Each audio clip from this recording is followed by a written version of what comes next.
Good morning to all बेटा। ਅੱਜ बेटा साडा टॉपिक है कैमिकल बॉन्डिंग। ਅੱਜ मैं क्या पंजाबी च बना के देखिए। आज टॉपिक है कैमिकल बॉन्डिंग, ठीक है। नवा चैप्टर है। पहला तो बॉन्ड की है बेटा, बॉन्ड ध्यान नाल समझने की कोशिश करो।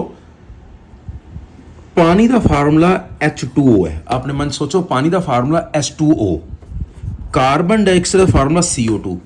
ਹੁਣ कोई फोर्स ऑफ अट्रैक्शन तो हैगी है जी पानी च दो हाइड्रोजन तो एक ऑक्सीजन पकड़ के रख रही है, ठीक है। इधर कोई फोर्स तो हैगी है जी एक कार्बन तो दो ऑक्सीजन CO2 च पकड़ के रख रही है।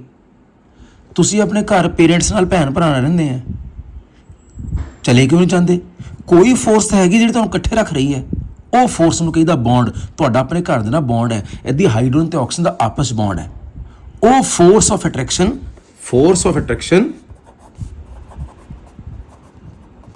which holds atoms together, force of attraction which holds atoms together in a molecule, ਉਹ force of attraction ਜਿਹੜੀ molecule ਚ atom ਨੂੰ ਪਕੜ ਕੇ ਰੱਖੇ is called bond। ਹੁਣ question ਹੈ atom combine ਕਿਉਂ ਕਰਦੇ? why do atoms combine? bigger heading is why do atoms combine। पहला जो सब तो पहला कारण सोचा गया एटम क्यों कंबाइन करते हैं, असी क्या शायद to acquire noble gas configuration,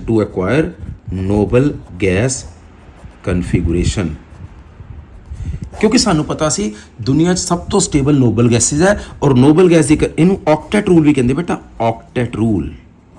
सानू पता सी दुनिया सब तो स्टेबल नोबल गैसेज है और नोबल गैस की कन्फिगरेशन है NH2NP6।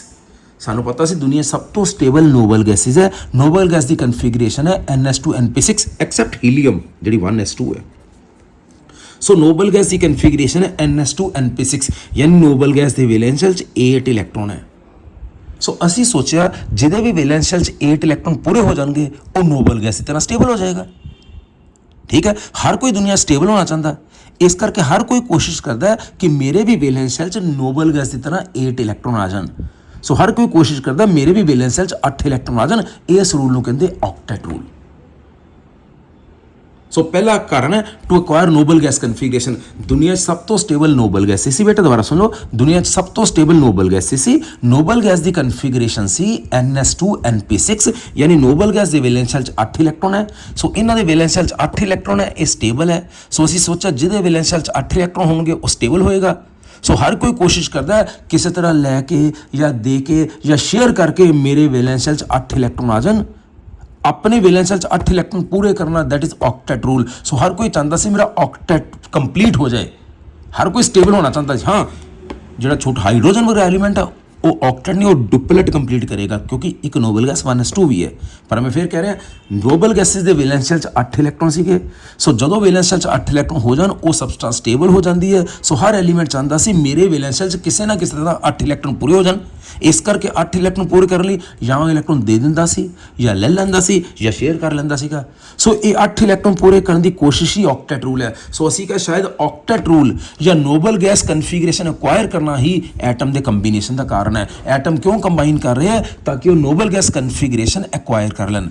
एटम क्यों कंबाइन कर रहे हैं? ताकि वो नोबल गैस कन्फिगरेशन एक्वायर कर लें, ताकि उन्होंने ऑक्टेट कंप्लीट होवे। पर की यही कारण है, यही रूल है? नो, क्योंकि नंबर 1 जे ऑक्टेट रूल फाइनल रूल हुंदा, ध्यान नाल, जे ऑक्टेट रूल बेटा फाइनल रूल हुंदा तो जिस भी केस हाइड्रोजन है ਉਹਦੇ वैलेंस शेल तो 1 इलैक्ट्रॉन बेचारा शेयर करके वध तो 2 ही करेगा। जिस केस हाइड्रोजन है उस केस ऑक्टेट कंप्लीट हो ही नहीं सकता। पर इसका जवाब साढ़े को हैगा कि पहली नोबल गैस के वैलेंस शेल 2 इलैक्ट्रॉन है। सो हाइड्रोजन नोबल गैस ही बनना चाहता, ऑक्टेट रूल तो नहीं, पर नोबल गैस तो बन जाएगा 2 इलैक्ट्रॉन पूरे करके। सो पर फिर भी मैं एक्सेप्शन कर रहा कि पहली गल जो ऑक्टेट रूल फाइन रूल है तो जिस केस भी हाइड्रोजन है उस केस ऑक्टेट कभी कंप्लीट हो ही नहीं सकता। दूसरा कारण इलैक्ट्रॉन डेफिशिएंट कंपाउंड। दूसरा कारण ध्यान सुनियो, इलैक्ट्रॉन डेफिशिएंट कंपाउंड। बेटा मैं बार बार रिवाइज करूंगा, electron deficient compound atom combine कर दिया ताकि ऑक्टेट कंप्लीट हो जाए। पर मेरे को कई एग्जांपल्स है जिस एटम ने कंबाइन किया पर ऑक्टेट फिर भी कंप्लीट नहीं होया। फिर कंबाइन क्यों किया? जिदा BeCl2 सोचो, बेरिलियम के वैलेंस शेल्स 2 इलैक्ट्रॉन, 2 इन्हें क्लोरीन शेयर कर ले। ਬੈਰੀਲੀਅਮ ਦੇ ਵੈਲੈਂਸ ਸ਼ੈਲ 2 ਇਲੈਕਟ੍ਰੋਨ, 2 ਇਹਨੇ ਕਲੋਰੀਨ ਨਾਲ ਸ਼ੇਅਰ ਕਰਤੇ ਬੇਟਾ, 2 ਆਪਣੇ ਸੇ 2 ਸ਼ੇਅਰ ਕੀਤੇ, ਬੈਰੀਲੀਅਮ ਕੋਲ ਤਾਂ 4 ਹੋਏ, ਚਾਹੀਦੇ 8 ਸੀਗੇ, ਫਿਰ ਇਹਨੇ 4 ਵਾਲਾ ਕੰਪਾਊਂਡ ਬਣਾਇਆ ਕਿਉਂ? BF3 ਦੇਖੋ, BF3 ਬੋਰੋਨ ਦੇ ਵੈਲੈਂਸ ਸ਼ੈਲ 3 ਇਲੈਕਟ੍ਰੋਨ, ਠੀਕ ਹੈ, 3 ਇਹਨੇ ਫਲੋਰੀਨ ਨਾਲ ਸ਼ੇਅਰ ਕਰ ਲਏ, 3 ਆਪਣੇ ਸੇ 3 ਸ਼ੇਅਰ ਕਰ ਲਏ, 6 ਹੋ ਗਏ, ਜਦ ਚਾਹੀਦੇ 8 ਸੀ ਤਾਂ 6 ਤੇ ਰੁਕ ਗਿਆ। ਸੋ ਉਹ ਕੰਪਾਊਂਡ ਜਿਨ੍ਹਾਂ 'ਚ ਐਟਮ ਕੰਬਾਈਨ ਕਰਕੇ ਵੀ 8 ਇਲੈਕਟ੍ਰੋਨ ਪੂਰੇ ਨਾ ਕਰ ਸਕੇ, ਸੈਂਟਰਲ ਐਟਮ 8 ਇਲੈਕਟ੍ਰੋਨ ਪੂਰੇ ਨਾ ਕਰ ਸਕੇ, ਉਹਨਾਂ ਨੂੰ ਕਹਿੰਦਾ ਇਲੈਕਟ੍ਰੋਨ ਡੈਫੀਸ਼ੀਐਂਟ। ਬਈ ਜਦ ਆਕਟੇਟ ਰੂਲ ਫਾਈਨਲ ਰੂਲ ਸੀਗਾ ਕਿ ਹਰ ਕਿਸੇ ਨੇ 8 ਪੂਰੇ ਕਰਨੇ ਸੀ, ਇਹ 4 ਤੇ ਕਿਉਂ ਰੁਕ ਗਏ, ਇਹ 6 ਤੇ ਕਿਉਂ ਰੁਕ ਗਏ? ਦੁਬਾਰਾ ਸਮਝੋ, ਇਲੈਕਟ੍ਰੋਨ ਡੈਫੀਸ਼ੀਐਂਟ ਕੰਪਾਊਂਡ ਅਸੀਂ ਕਿਹਾ ਸੀ ਹਰ ਕੋਈ ਚਾਹੁੰਦਾ ਹੈ ਕਿ ਮੈਂ 8 ਪੂਰੇ ਕਰਾਂ, ਇਸ ਕਰਕੇ ਲੋਕਾਂ ਨਾਲ ਕੰਬਾਈਨ ਕਰਦਾ। ਜੇ ਕੰਬਾਈਨ ਕਰਕੇ 8 ਪੂਰੇ ਕਰਨੇ ਆ ਤਾਂ BeCl2 ਕਿਉਂ ਕੰਬਾਈਨ ਕੀਤਾ? ਬੈਰੀਲੀਅਮ ਦੇ ਕੋਲ ਤਾਂ 2 ਇਲੈਕਟ੍ਰੋਨ ਸੀਗੇ, 2 ਇਹਨੇ ਕਲੋਰੀਨ ਨਾਲ ਸ਼ੇਅਰ ਕਰ ਲਏ, ਹੁਣ 2 ਆਪਣੇ 2 ਸ਼ੇਅਰ ਕੀਤੇ, ਬੈਰੀਲੀਅਮ ਕੋਲ ਤਾਂ 4 ਹੋਏ, ਫਿਰ ਇਹ ਜੁੜਿਆ ਹੀ ਕਿਉਂ? ਚਾਹੀਦੇ 8 ਸੀਗੇ। BF3 ਬੋਰੋਨ ਦੇ ਵੈਲੈਂਸ ਸ਼ੈਲ ਤਾਂ 3 ਇਲੈਕਟ੍ਰੋਨ ਹੈ, 3 ਇਹਨੇ ਫਲੋਰੀਨ ਨਾਲ ਸ਼ੇਅਰ ਕਰ ਲਏ, 1 2 ਤੇ 3, 3 ਆਪਣੇ 3 ਸ਼ੇਅਰ ਕਰ ਲਏ, ਟੋਟਲ ਕਿੰਨੇ ਹੋ ਗਏ? 6। 8 ਚਾਹੁੰਦਾ ਸੀ, 6 ਹੋਏ, ਪੂਰੇ ਨਹੀਂ ਹੋਏ, ਇਲੈਕਟ੍ਰੋਨ ਡੈਫੀਸ਼ੀਐਂਟ ਹੈ। ਹੁਣ ਆਕਟੇਟ ਕੰਪਲੀਟ ਨਹੀਂ ਹੋਇਆ, ਫਿਰ ਕੰਬਾਈਨ ਕਿਉਂ ਕੀਤਾ? ਠੀਕ ਹੈ ਜੀ। ਸੋ ਇਲੈਕਟ੍ਰੋਨ ਡੈਫੀਸ਼ੀਐਂਟ ਕੰਪਾਊਂਡ ਵੀ ਆਕਟੇਟ ਰੂਲ ਦੇ ਅਗੇਂਸਟ ਗੱਲ ਕਰ ਰਹੇ ਆ। ਚਲੋ ਫਿਰ ਵੀ ਤੁਹਾਡੇ ਮਨ 'ਚ ਆ ਸਕਦਾ ਕਿ ਸਰ ਆਕਟੇਟ ਦੇ ਕਰੀਬ ਤਾਂ ਜਾ ਰਹੇ ਨਾ, ਫਿਰ ਸੋ ਲੋ ਅਗਲੀ category super octet molecule. Super octet molecule ਧਿਆਨ ਨਾਲ ਅਸੀਂ ਕਿਹਾ ਸੀ ਐਟਮ ਕੰਬਾਈਨ ਕਰਦੇ ਤਾਂ ਕਿ ਉਹਨਾਂ ਕੋਲ ਕੰਬੀਨੇਸ਼ਨ ਦੇ ਬਾਅਦ 8 ਇਲੈਕਟ੍ਰੋਨ ਪੂਰੇ ਹੋ ਜਾਣ। ਇਟ ਮੀਨਸ 8 ਇਲੈਕਟ੍ਰੋਨ ਪੂਰੇ ਹੋ ਕੇ ਤਾਂ ਰੁਕ ਜਾਣਾ ਚਾਹੀਦਾ ਸੀਗਾ, 8 ਇਲੈਕਟ੍ਰੋਨ ਪੂਰੇ ਹੋਣ ਤਾਂ ਰੁਕ ਜਾਣਾ ਚਾਹੀਦਾ ਸੀ। ਪਰ ਮੇਰੇ ਕੋਲ ਕਈ ਐਗਜ਼ਾਮਪਲ ਐਸੀਆਂ ਜਿਹ 'ਚ ਐਟਮ ਕੰਬਾਈਨ ਕੀਤੇ ਔਰ ਕਿਸੇ ਐਟਮ ਕੋਲ 8 ਤੋਂ ਜ਼ਿਆਦਾ ਇਲੈਕਟ੍ਰੋਨ ਆ ਗਏ। ਬਈ ਜੇ ਤੇਰਾ ਆਕਟੇਟ ਰੂਲ ਸੀਗਾ ਤਾਂ 8 ਤੋਂ ਅੱਗੇ ਕੀ ਹੋ ਗਿਆ? ਫੋਰ ਐਗਜ਼ਾਮਪਲ PF5 ਤੇਰਾ ਧਿਆਨ ਨਾਲ, ਫਾਸਫੋਰਸ ਦੇ ਵੈਲੈਂਸ ਸ਼ੈਲ 'ਚ ਬੇਟਾ 5 ਇਲੈਕਟ੍ਰੋਨ, 5 ਇਹਨੇ ਫਲੋਰੀਨ ਨਾਲ ਸ਼ੇਅਰ ਕਰ ਲਏ, 1 2, ਸੋ 5 ਆਪਣੇ 5 ਫਲੋਰੀਨ ਦੇ ਟੋਟਲ ਕਿੰਨੇ ਹੋ ਗਏ ਬੇਟਾ? 10। ਜਦ ਆਕਟੇਟ ਰੂਲ ਫਾਈਨਲ ਰੂਲ ਸੀਗਾ 8 ਚਾਹੀਦੇ ਸੀ, ਇਹ 10 ਤੇ ਕਿਉਂ ਪਹੁੰਚ ਗਿਆ? ਸੁਪਰ ਆਕਟੇਟ ਬਣ ਗਿਆ ਨਾ। ਇੱਥੇ ਸੁਣੋ, SF6 ਪੁੱਤਰ ਸਲਫਰ ਦੇ ਵੈਲੈਂਸ ਸ਼ੈਲ 'ਚ 6 ਇਲੈਕਟ੍ਰੋਨ, ਸਲਫਰ ਦੇ ਵੈਲੈਂਸ ਸ਼ੈਲ 6 ਇਲੈਕਟ੍ਰੋਨ, ਇਹ 6 ਫਲੋਰੀਨ ਨਾਲ ਕੰਬਾਈਨ ਕਰ, 6 ਆਪਣੇ 6 ਫਲੋਰੀਨ ਨਾਲ ਸ਼ੇਅਰ ਕੀਤੇ, 1 2 3 4 5 6। ਹੁਣ 6 ਆਪਣੇ 6 ਸ਼ੇਅਰ ਕਰ ਲਏ, ਕਿੰਨੇ ਹੋ ਗਏ? 12। ਜੇ 8 ਚਾਹੁੰਦਾ ਸੀ 12 ਤੇ ਕਿਉਂ ਪਹੁੰਚ ਗਿਆ? ਜਦੋਂ 8 ਪੂਰੇ ਰੁਕ ਜਾਂਦਾ। ਇੱਦਾਂ IF7 ਆਇਓਡੀਨ ਦੇ ਵੈਲੈਂਸ ਸ਼ੈਲ 7 ਇਲੈਕਟ੍ਰੋਨ, 7 ਇਹਨੇ ਫਲੋਰੀਨ ਨਾਲ ਸ਼ੇਅਰ ਕਰ ਲਏ। ਸੋਚੋ 7 ਆਪਣੇ 7 ਫਲੋਰੀਨ ਦੇ ਟੋਟਲ ਕਿੰਨੇ ਹੋ ਗਏ? 14। ਸੋ ਅਗਰ ਆਕਟੇਟ ਰੂਲ ਫਾਈਨਲ ਰੂਲ ਸੀਗਾ, ਇਹ 14 ਤੇ ਕਿਉਂ ਪਹੁੰਚ ਗਿਆ? ਸੋ ਪਹਿਲਾ ਕਾਰਨ ਆਕਟੇਟ ਰੂਲ क्यों फाइनल रूल नहीं है? क्योंकि जो ऑक्टेट रूल फाइनल रूल हो तो जिस भी कंपाउंड हाइड्रोजन है उस तो ऑक्टेट कभी कंप्लीट हो ही नहीं सकता। दूसरा, जो ऑक्टेट रूल फाइनल रूल हो तो इलैक्ट्रॉन डेफिशिएंट कंपाउंड तो बनने नहीं चाहिए, क्योंकि बेरिलियम ने क्लोरीन शेयर करने के बावजूद ही 4 इलैक्ट्रॉन पूरे किए, बोरोन ने फ्लोरीन शेयर करने के बावजूद 6 पूरे किए, जो 8 पूरे करने से 4 या 6 क्यों रुक गए? तीसरी एग्जाम्पल सुपर ऑक्टेट। बई जे 8 पूरे करने से जो 8 पूरे होंगे रुक जाते, ये 8 तो अगे क्यों निकल गए? जिदा PF5 फास्फोरस को 5 फ्लोरीन ने शेयर कर ले, 5 तो 5 कितने हो गए? 10, चाहिए 8 से। SF6 सल्फर को 6 फ्लोरीन ने शेयर कर ले, 6 तो 6 12, 8 तो रुक सकता सी, 12 तो क्यों पहुंच गया? आयोडीन को 7 फ्लोरीन ने शेयर कर ले, 7 तो 7 14, चाहिए 8 सी, 14 तो क्यों पहुंच गया? अगर ऑक्टेट रूल फाइनल रूल होंदा, अगर ऑक्टेट रूल ही फाइनल रूल होंदा तो सुपर ऑक्टेट मॉलिक्यूल बनने नहीं चाहिए। सुपर ऑक्टेट जो कंबीनेशन के बाद 8 तो ज़्यादा इलैक्ट्रॉन हो जाए, फिर तो सुपर ऑक्टेट बनने ही नहीं चाहिए बेटा। क्यों बन गए? अगली गल, हर कोई की चाहता सी? नोबल गैस बनना। क्यों नोबल गैस बनना? क्योंकि नोबल गैस स्टेबल है, नोबल गैस किसी ने कंबाइन नहीं करते। हर कोई चाहता, जिदा मैं चाहना मान लो कि मैं जो 60-65 साल का हो जाना, मैं सोचदा रिटायरमेंट लैके मैं हिमालय से जाके बह जाऊँगा, शांतिपूर्वक भगवान नूं याद करूँगा, क्योंकि इत्थे साधु संत रहिंदे है, मैं उन्हां वांगू बनना चाहना क्योंकि वो शांत है। तो जे उत्थे वो डांगा चलाते हो तो मैं हुशियारपुर च माड़ा है। सो नोबल गैस अस्सी हर एलीमेंट नोबल गैस क्यों बनना चाहता सी? क्योंकि वो स्टेबल है, ना किसी ना लेना, ना किसी ना देना, ना कोई चिंता ना वैर। पर बाद चो पता लगा नोबल गैस तो आप ही रिएक्ट करी जाते, जिदा XeF2 XeF4 XeF6 XeOF2 XeOF4 XeOF6 XeO2F2। मैं वैसे लिख रहा, ये तो याद नहीं करना तुसी, मैं वैसे लिख रहा कि हर एलीमेंट चाहता सी मैं नोबल गैस बना ताकि मैं बिल्कुल स्टेबल हो जा, पर बाद चो पता लगा नोबल गैस तो आप रिएक्ट करी जाते। मैं सोचदा मैं साधु बन के उत्थे शांतिपूर्वक बैठा, ना किसी ने लैना ना देना, ना वैर ना विरोध, बाद चो देखो उत्थे डांगा चलदियां, फिर मैं नोबल गैस क्यों बना? मेरी गल समझ गए? सो हर कोई नोबल गैस बनना चाहता है ताकि स्टेबल हो, बाद चो पता लगा नोबल गैस तो आप ही रिएक्ट करी जाते, फिर नोबल गैस क्यों बनन? लास्ट पॉइंट, अगर ऑक्टेट रूल फाइनल रूल हुंदा तो ऑड इलैक्ट्रॉन वाले मॉलिक्यूल बनने नहीं चाहिए सी, ऑड इलैक्ट्रॉन वाले, जिद्दां NO। बच्चा कहता NO किद्दां ऑड इलैक्ट्रॉन? बेटा N दे वैलेंस शैल च 5 इलैक्ट्रॉन, O नाल 2 इन्हें शेयर भी कर ले तां भी एक तो ऑड बच गया ना। NO is a odd electron molecule, NO2 is odd electron molecule, O21 negative is odd electron molecule. अगर ऑक्टेट रूल फाइनल रूल होवे तो ऑड इलैक्ट्रॉन मॉलिक्यूल होने नहीं चाहिए। सो दोबारा सुनो, एटम क्यों कंबाइन करते? असी क्या दुनिया सब तो स्टेबल है नोबल गैस। नोबल गैस की कन्फिगरेशन है NS2NP6। नोबल गैस की वैलेंस शैल 8 इलैक्ट्रॉन है।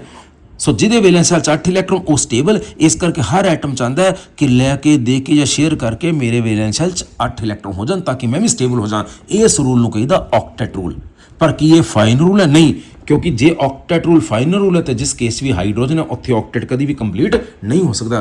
पर खैर बहुत बड़ी ऑब्जेक्शन नहीं है, क्योंकि जो हाइड्रोजन होएगा वो नोबल गैस हीलियम बनेगी, डुप्लेट कंप्लीट होएगा। पर चलो ऑक्टेट रूल नहीं है। दूसरी गल, जे ऑक्टेट रूल फाइनल रूल हुंदा, जे हरेक ने 8 इलैक्ट्रॉन पूरे करने होंगे तो इलैक्ट्रॉन डेफिशिएंट कंपाउंड जिद्दां बेरिलियम क्लोराइड ना बनता, क्योंकि बेरिलियम को दो शेयर कर ले टोटल कितने हो गए 4, बोरोन को 3 शेयर कर ले टोटल कितने हो गए 6। शेयर करने के बावजूद ही 8 पूरे नहीं होए, ये इलैक्ट्रॉन डेफिशिएंट बने ही क्यों? दूजी गल, तीजी गल, जे ऑक्टेट रूल ही फाइनल रूल हुंदा तो सुपर ऑक्टेट मॉलिक्यूल कदी ना बनते। सुपर ऑक्टेट जिन्हां च कंबाइन करने के बाद 8 तो ज़्यादा इलैक्ट्रॉन हो जाए, जिद्दां PF5 फास्फोरस को 5 शेयर कर ले, 5 ते 5 कितने हो गए 10। सल्फर को 6 शेयर कर ले फ्लोरीन नाल, सल्फर को कितने 6 ते 6 कितने हो गए 12। आयोडीन को 7 शेयर कर ले तो 7 ते 7 कितने हो गए 14। जे 8 पूरे करने होंगे तो 10 12 14 ते क्यों पहुँच गए? अगला पॉइंट, हर कोई नोबल गैस बनना चाहता सी ताकि मैं स्टेबल हो जाऊँ, ताकि मैनू किसी ने पंगा ना लाना पवे, ताकि मैं किसी ने ना जुड़ा। नोबल गैस तो आप ही जुड़ी जांदियां पईयां, फिर असी नोबल गैस क्यों बनीए? एलीमेंट सोचते। अगली गल, जे नोबल गैस या ऑक्टेट रूल ही फाइनल रूल हुंदा तो जिहदे के भी ऑड इलैक्ट्रॉन है, ऑड कैन नॉट बी 8, जिहदे कोई ऑड इलैक्ट्रॉन है वह कभी ऑक्टेट कंप्लीट नहीं हो सकता सी, जिद्दां NO, NO2, O21 negative etcetera, इन्हां च ऑक्टेट कभी कंप्लीट हो ही नहीं सकता। इस करके ऑक्टेट रूल असली रूल नहीं है। फिर असली कारण की है, एटम क्यों कंबाइन करते हैं? To acquire minimum energy. दूसरा कारण, एटम क्यों कंबाइन करते हैं? To acquire minimum energy. कहना हुंदा की है, ध्यान सुनो, जदों 2 एटम नज़दीक आते ना, जदों 2 एटम नज़दीक आते हैं, कुछ नवीं अट्रैक्शनस आंदियां, कुछ नवीं रिपल्शनस आंदियां। जदों 2 एटम नज़दीक आते हैं कुछ नवीं अट्रैक्शन आंदियां, कुछ नवीं रिपल्शन आंदियां। याद रखो बेटा, जदों भी अट्रैक्शन होएगी एनर्जी बाहर निकलेगी, जदों भी अट्रैक्शन होंदी एनर्जी बाहर निकलती है, तो जदों भी रिपल्शन होंदी एनर्जी बढ़ती है। जे तुहाडी किसी ने दुश्मनी होवे तुहाडी एनर्जी ਵਧਣੀ शुरू होगी, एवं खून खोलना शुरू हो जाएगा। जे अट्रैक्शन होएगी गप्पा शप्पा मारांगे, रौला पाओगे, एनर्जी बाहर निकलेगी। सो ध्यान नाल, जदों 2 एटम नज़दीक आते हैं अट्रैक्शन भी होंदी है, कुछ अट्रैक्शन नवीं डिवेलप हो रही हैं, कुछ रिपल्शन डिवेलप हो रही हैं। अट्रैक्शन च एनर्जी बाहर निकलती है, रिपल्शन च एनर्जी बढ़ती है। जे तो अट्रैक्शन ज़्यादा हो जान, जे अट्रैक्शन ज़्यादा हो जान या ज़्यादा स्ट्रोंगर हो जान तो कुल मिला के एनर्जी बाहर निकलेगी। एनर्जी बाहर निकली, बॉन्ड बन गया। तो जे रिपल्शन ज़्यादा हो जाए तो कुल मिला के एनर्जी बढ़ गई, एनर्जी बढ़ गई, बॉन्ड कभी नहीं बनेगा। तुसी बस च बैठे जा रहे दिल्ली, पानीपत तुहाडे नाल एक होर कोई सवारी बैठ गई तुहाडी सीट ते ही, ठीक है। सवारी बैठ के उन्हें पूछा भाई साहब तुहाडा की हाल है? तुसीं कहा भाई साहब मेरा वधिया हाल है। तुसीं की करदे? मैं आ करदा। वो की करदे? मैं आ करदा। गल्लां मारदे मारदे कई बार बस च बैठे ऐसी दोस्ती पै जाती है कि बंदे पक्के दोस्त बन जाते हैं, क्योंकि दोनों बैठे ਜਦੋਂ उस ਤੁਹਾਡੀ सीट के कोल आ रहा ਤੁਹਾਡੇ मन च भी हो रहा यार एक होर आ रहा, मैं टाइट हो जाऊँगा, ठीक है। पर चलो फिर मन च आ रहा बैठेगा, गपशप बजेगी। यानी अट्रैक्शन भी है, रिपल्शन भी है। वो कोल बैठा, ठीक है, ਉਹਨੇ ਕੋਈ ਇਦਾਂ ਦੀ ਮਾੜੀ ਗੱਲ ਨਹੀਂ ਕੀਤੀ, ਤੁਸੀਂ ਗੱਲਾਂ ਕਰਨੀਆਂ ਸ਼ੁਰੂ ਕੀਤੀਆਂ, ਗੱਲਾਂ ਚੰਗੀਆਂ ਹੋਈਆਂ, ਅਟਰੈਕਸ਼ਨ ਹੋਈ, એનર્ਜੀ ਬਾਹਰ ਨਿਕਲੀ, ਕੁੱਲ ਮਿਲਾ ਕੇ ਬੌਂਡ ਬਣ ਗਿਆ, ਤੁਸੀਂ ਦੋਸਤ ਬਣ ਗਏ। ਤੁਸੀਂ ਬੱਸ 'ਚ ਬੈਠੇ ਦਿੱਲੀ ਜਾ ਰਹੇ, ਪਾनीपत ਕੋਈ ਬੰਦਾ ਤੁਹਾਡੀ ਸੀਟ ਤੇ ਆ ਕੇ ਬੈਠਦਾ, ਆਂਦੀ ਕਹਿੰਦਾ ਲੱਤ ਪਾਸੇ ਕਰ ਓਏ, ਤੇਰੇ ਕੋ ਪਤਾ ਨਹੀਂ ਹਮਾਰਾ ਇਲਾਕਾ ਹੈ, ਠੀਕ ਹੈ ਹੋ ਤੁਸੀਂ ਕੋ ਕੀ ਗੱਲ ਮੈਂ ਪਹਿਲਾਂ ਬੈਠਾ, ਕਾਹਦਾ ਤੈਨੂੰ ਕੀ ਤਕਲੀਫ ਹੈ, ਉੱਥੇ ਰਿਪਲਸ਼ਨ ਸ਼ੁਰੂ ਹੋ ਗਈ, ਬੌਂਡ ਕਦੀ ਨਹੀਂ ਬਣੇਗਾ। ਸੋ ਜਦੋਂ ਵੀ ਬੇਟਾ ਦੋ ਐਟਮ ਨਜ਼ਦੀਕ ਆਉਂਦੇ ਆ, ਕੁਛ ਨਵੀਆਂ ਅਟਰੈਕਸ਼ਨ ਹੁੰਦੀਆਂ, ਕੁਛ ਨਵੀਆਂ ਰਿਪਲਸ਼ਨ ਹੁੰਦੀਆਂ। ਅਟਰੈਕਸ਼ਨ 'ਚ ਐਨਰਜੀ ਬਾਹਰ ਨਿਕਲਦੀ ਹੈ, ਰਿਪਲਸ਼ਨ 'ਚ ਐਨਰਜੀ ਵੱਧਦੀ ਹੈ। ਜੇ ਅਟਰੈਕਸ਼ਨ ਜ਼ਿਆਦਾ ਹੋਣਗੀਆਂ ਤਾਂ ਕੁੱਲ ਮਿਲਾ ਕੇ ਐਨਰਜੀ ਬਾਹਰ ਨਿਕਲੇਗੀ, ਐਨਰਜੀ ਬਾਹਰ ਨਿਕਲੇਗੀ, ਬੌਂਡ ਬਣੇਗਾ। ਸੋ ਅਸੀਂ ਕਹਿੰਦੇ ਕਿ ਦੋ ਐਟਮ ਆਪਸ 'ਚ ਬੌਂਡ ਕਦੋਂ ਬਣਾਉਂਦੇ, ਜਦੋਂ ਦੋ ਐਟਮ ਨਜ਼ਦੀਕ ਆਣ ਤੇ ਅਟਰੈਕਸ਼ਨ ਡੋਮੀਨੇਟ ਕਰ ਜਾਣ, ਕਿਉਂਕਿ ਜੇ ਅਟਰੈਕਸ਼ਨ ਡੋਮੀਨੇਟ ਕਰਨਗੇ ਐਨਰਜੀ ਬਾਹਰ ਨਿਕਲੇਗੀ, ਐਨਰਜੀ ਬਾਹਰ ਨਿਕਲੇਗੀ, ਬੌਂਡ ਬਣੇਗਾ। ਮੈਂ ਐਗਜ਼ਾਮਪਲ ਐਕਸਪਲੇਨ ਕਰਦਾ, ਜਿੱਦਾਂ H2 ਬਣਦਾ HE2 ਨਹੀਂ ਬਣਦਾ, ਮੈਂ ਦੱਸਦਾ H2 ਕਿਉਂ ਬਣਦਾ। ਆ ਦੇਖੋ, ਆ ਇੱਕ ਹਾਈਡਰੋਜਨ ਦਾ ਨਿਊਕਲੀਅਸ, ਆ ਹਾਈਡਰੋਜਨ ਦਾ ਨਿਊਕਲੀਅਸ, ਆ ਹਾਈਡਰੋਜਨ ਦਾ ਇਲੈਕਟ੍ਰੋਨ, ਇੱਕ ਹਾਈਡਰੋਜਨ ਦਾ, ਆ ਦੂਜੀ ਹਾਈਡਰੋਜਨ ਹੈ ਨਿਊਕਲੀਅਸ ਤੇ ਇਲੈਕਟ੍ਰੋਨ, ਇੱਕ ਹਾਈਡਰੋਜਨ ਦੂਜੀ ਹਾਈਡਰੋਜਨ, ਦੋਨੋਂ ਨਜ਼ਦੀਕ ਆ ਰਹੇ। ਜੋ ਦੋਨੋਂ ਨਜ਼ਦੀਕ ਆ ਰਹੇ ਬੇਟੇ ਧਿਆਨ ਨਾਲ ਦੇਖੋ, ਅਟਰੈਕਸ਼ਨ ਕਿਹੜੀ ਹੈ। ਪਹਿਲਾਂ ਅਟਰੈਕਸ਼ਨ ਦੇਖੋ, ਇਹਦਾ ਨਿਊਕਲੀਅਸ ਉਹਦੇ ਇਲੈਕਟ੍ਰੋਨ ਨੂੰ ਖਿੱਚੇਗਾ, ਇਹਦਾ ਨਿਊਕਲੀਅਸ ਇਹਦੇ ਇਲੈਕਟ੍ਰੋਨ ਖਿੱਚੇਗਾ। ਸੋ ਜੋ ਦੋ ਹਾਈਡਰੋਜਨ ਨਜ਼ਦੀਕ ਆਏ, ਦੋ ਨਵੀਆਂ ਅਟਰੈਕਸ਼ਨ।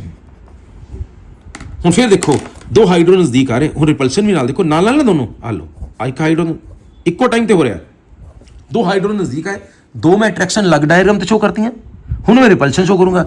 ਜਰਾ ਸੋਚ ਕੇ ਦੇਖੋ ਰਿਪਲਸ਼ਨ ਕਿਹੜੀਆਂ, ਵੈਸੇ ਇੱਕੋ ਡਾਇਗਰਾਮ ਤੇ ਵੀ ਸ਼ੋ ਕਰ ਸਕਦਾ ਸੀ ਤਾਂ ਕਿ ਤੁਹਾਨੂੰ ਦੇਖਣਾ ਆਸਾਨ ਰਹੇ, ਇਸ ਕਰਕੇ ਅਲੱਗ-ਅਲੱਗ ਡਾਇਗਰਾਮ ਤੇ। ਜਦੋਂ ਦੋ ਹਾਈਡਰੋਜਨ ਐਟਮ ਨਜ਼ਦੀਕ ਆਏ, ਦੋ ਅਟਰੈਕਸ਼ਨ, ਇਹਦਾ ਨਿਊਕਲੀਅਸ ਉਹਦੇ ਇਲੈਕਟ੍ਰੋਨ ਖਿੱਚ ਰਿਹਾ, ਇਹਦਾ ਨਿਊਕਲੀਅਸ ਉਹਦੇ ਇਲੈਕਟ੍ਰੋਨ ਖਿੱਚ ਰਿਹਾ। ਹੁਣ ਦੋ ਰਿਪਲਸ਼ਨ, ਇਹਦਾ ਨਿਊਕਲੀਅਸ ਇਹਦੇ ਨਿਊਕਲੀਅਸ ਨੂੰ ਧੱਕਾ ਮਾਰ ਰਿਹਾ, ਇਲੈਕਟ੍ਰੋਨ ਇਲੈਕਟ੍ਰੋਨ ਧੱਕਾ ਮਾਰ ਰਿਹਾ, ਦੋ ਨਵੀਆਂ ਰਿਪਲਸ਼ਨ।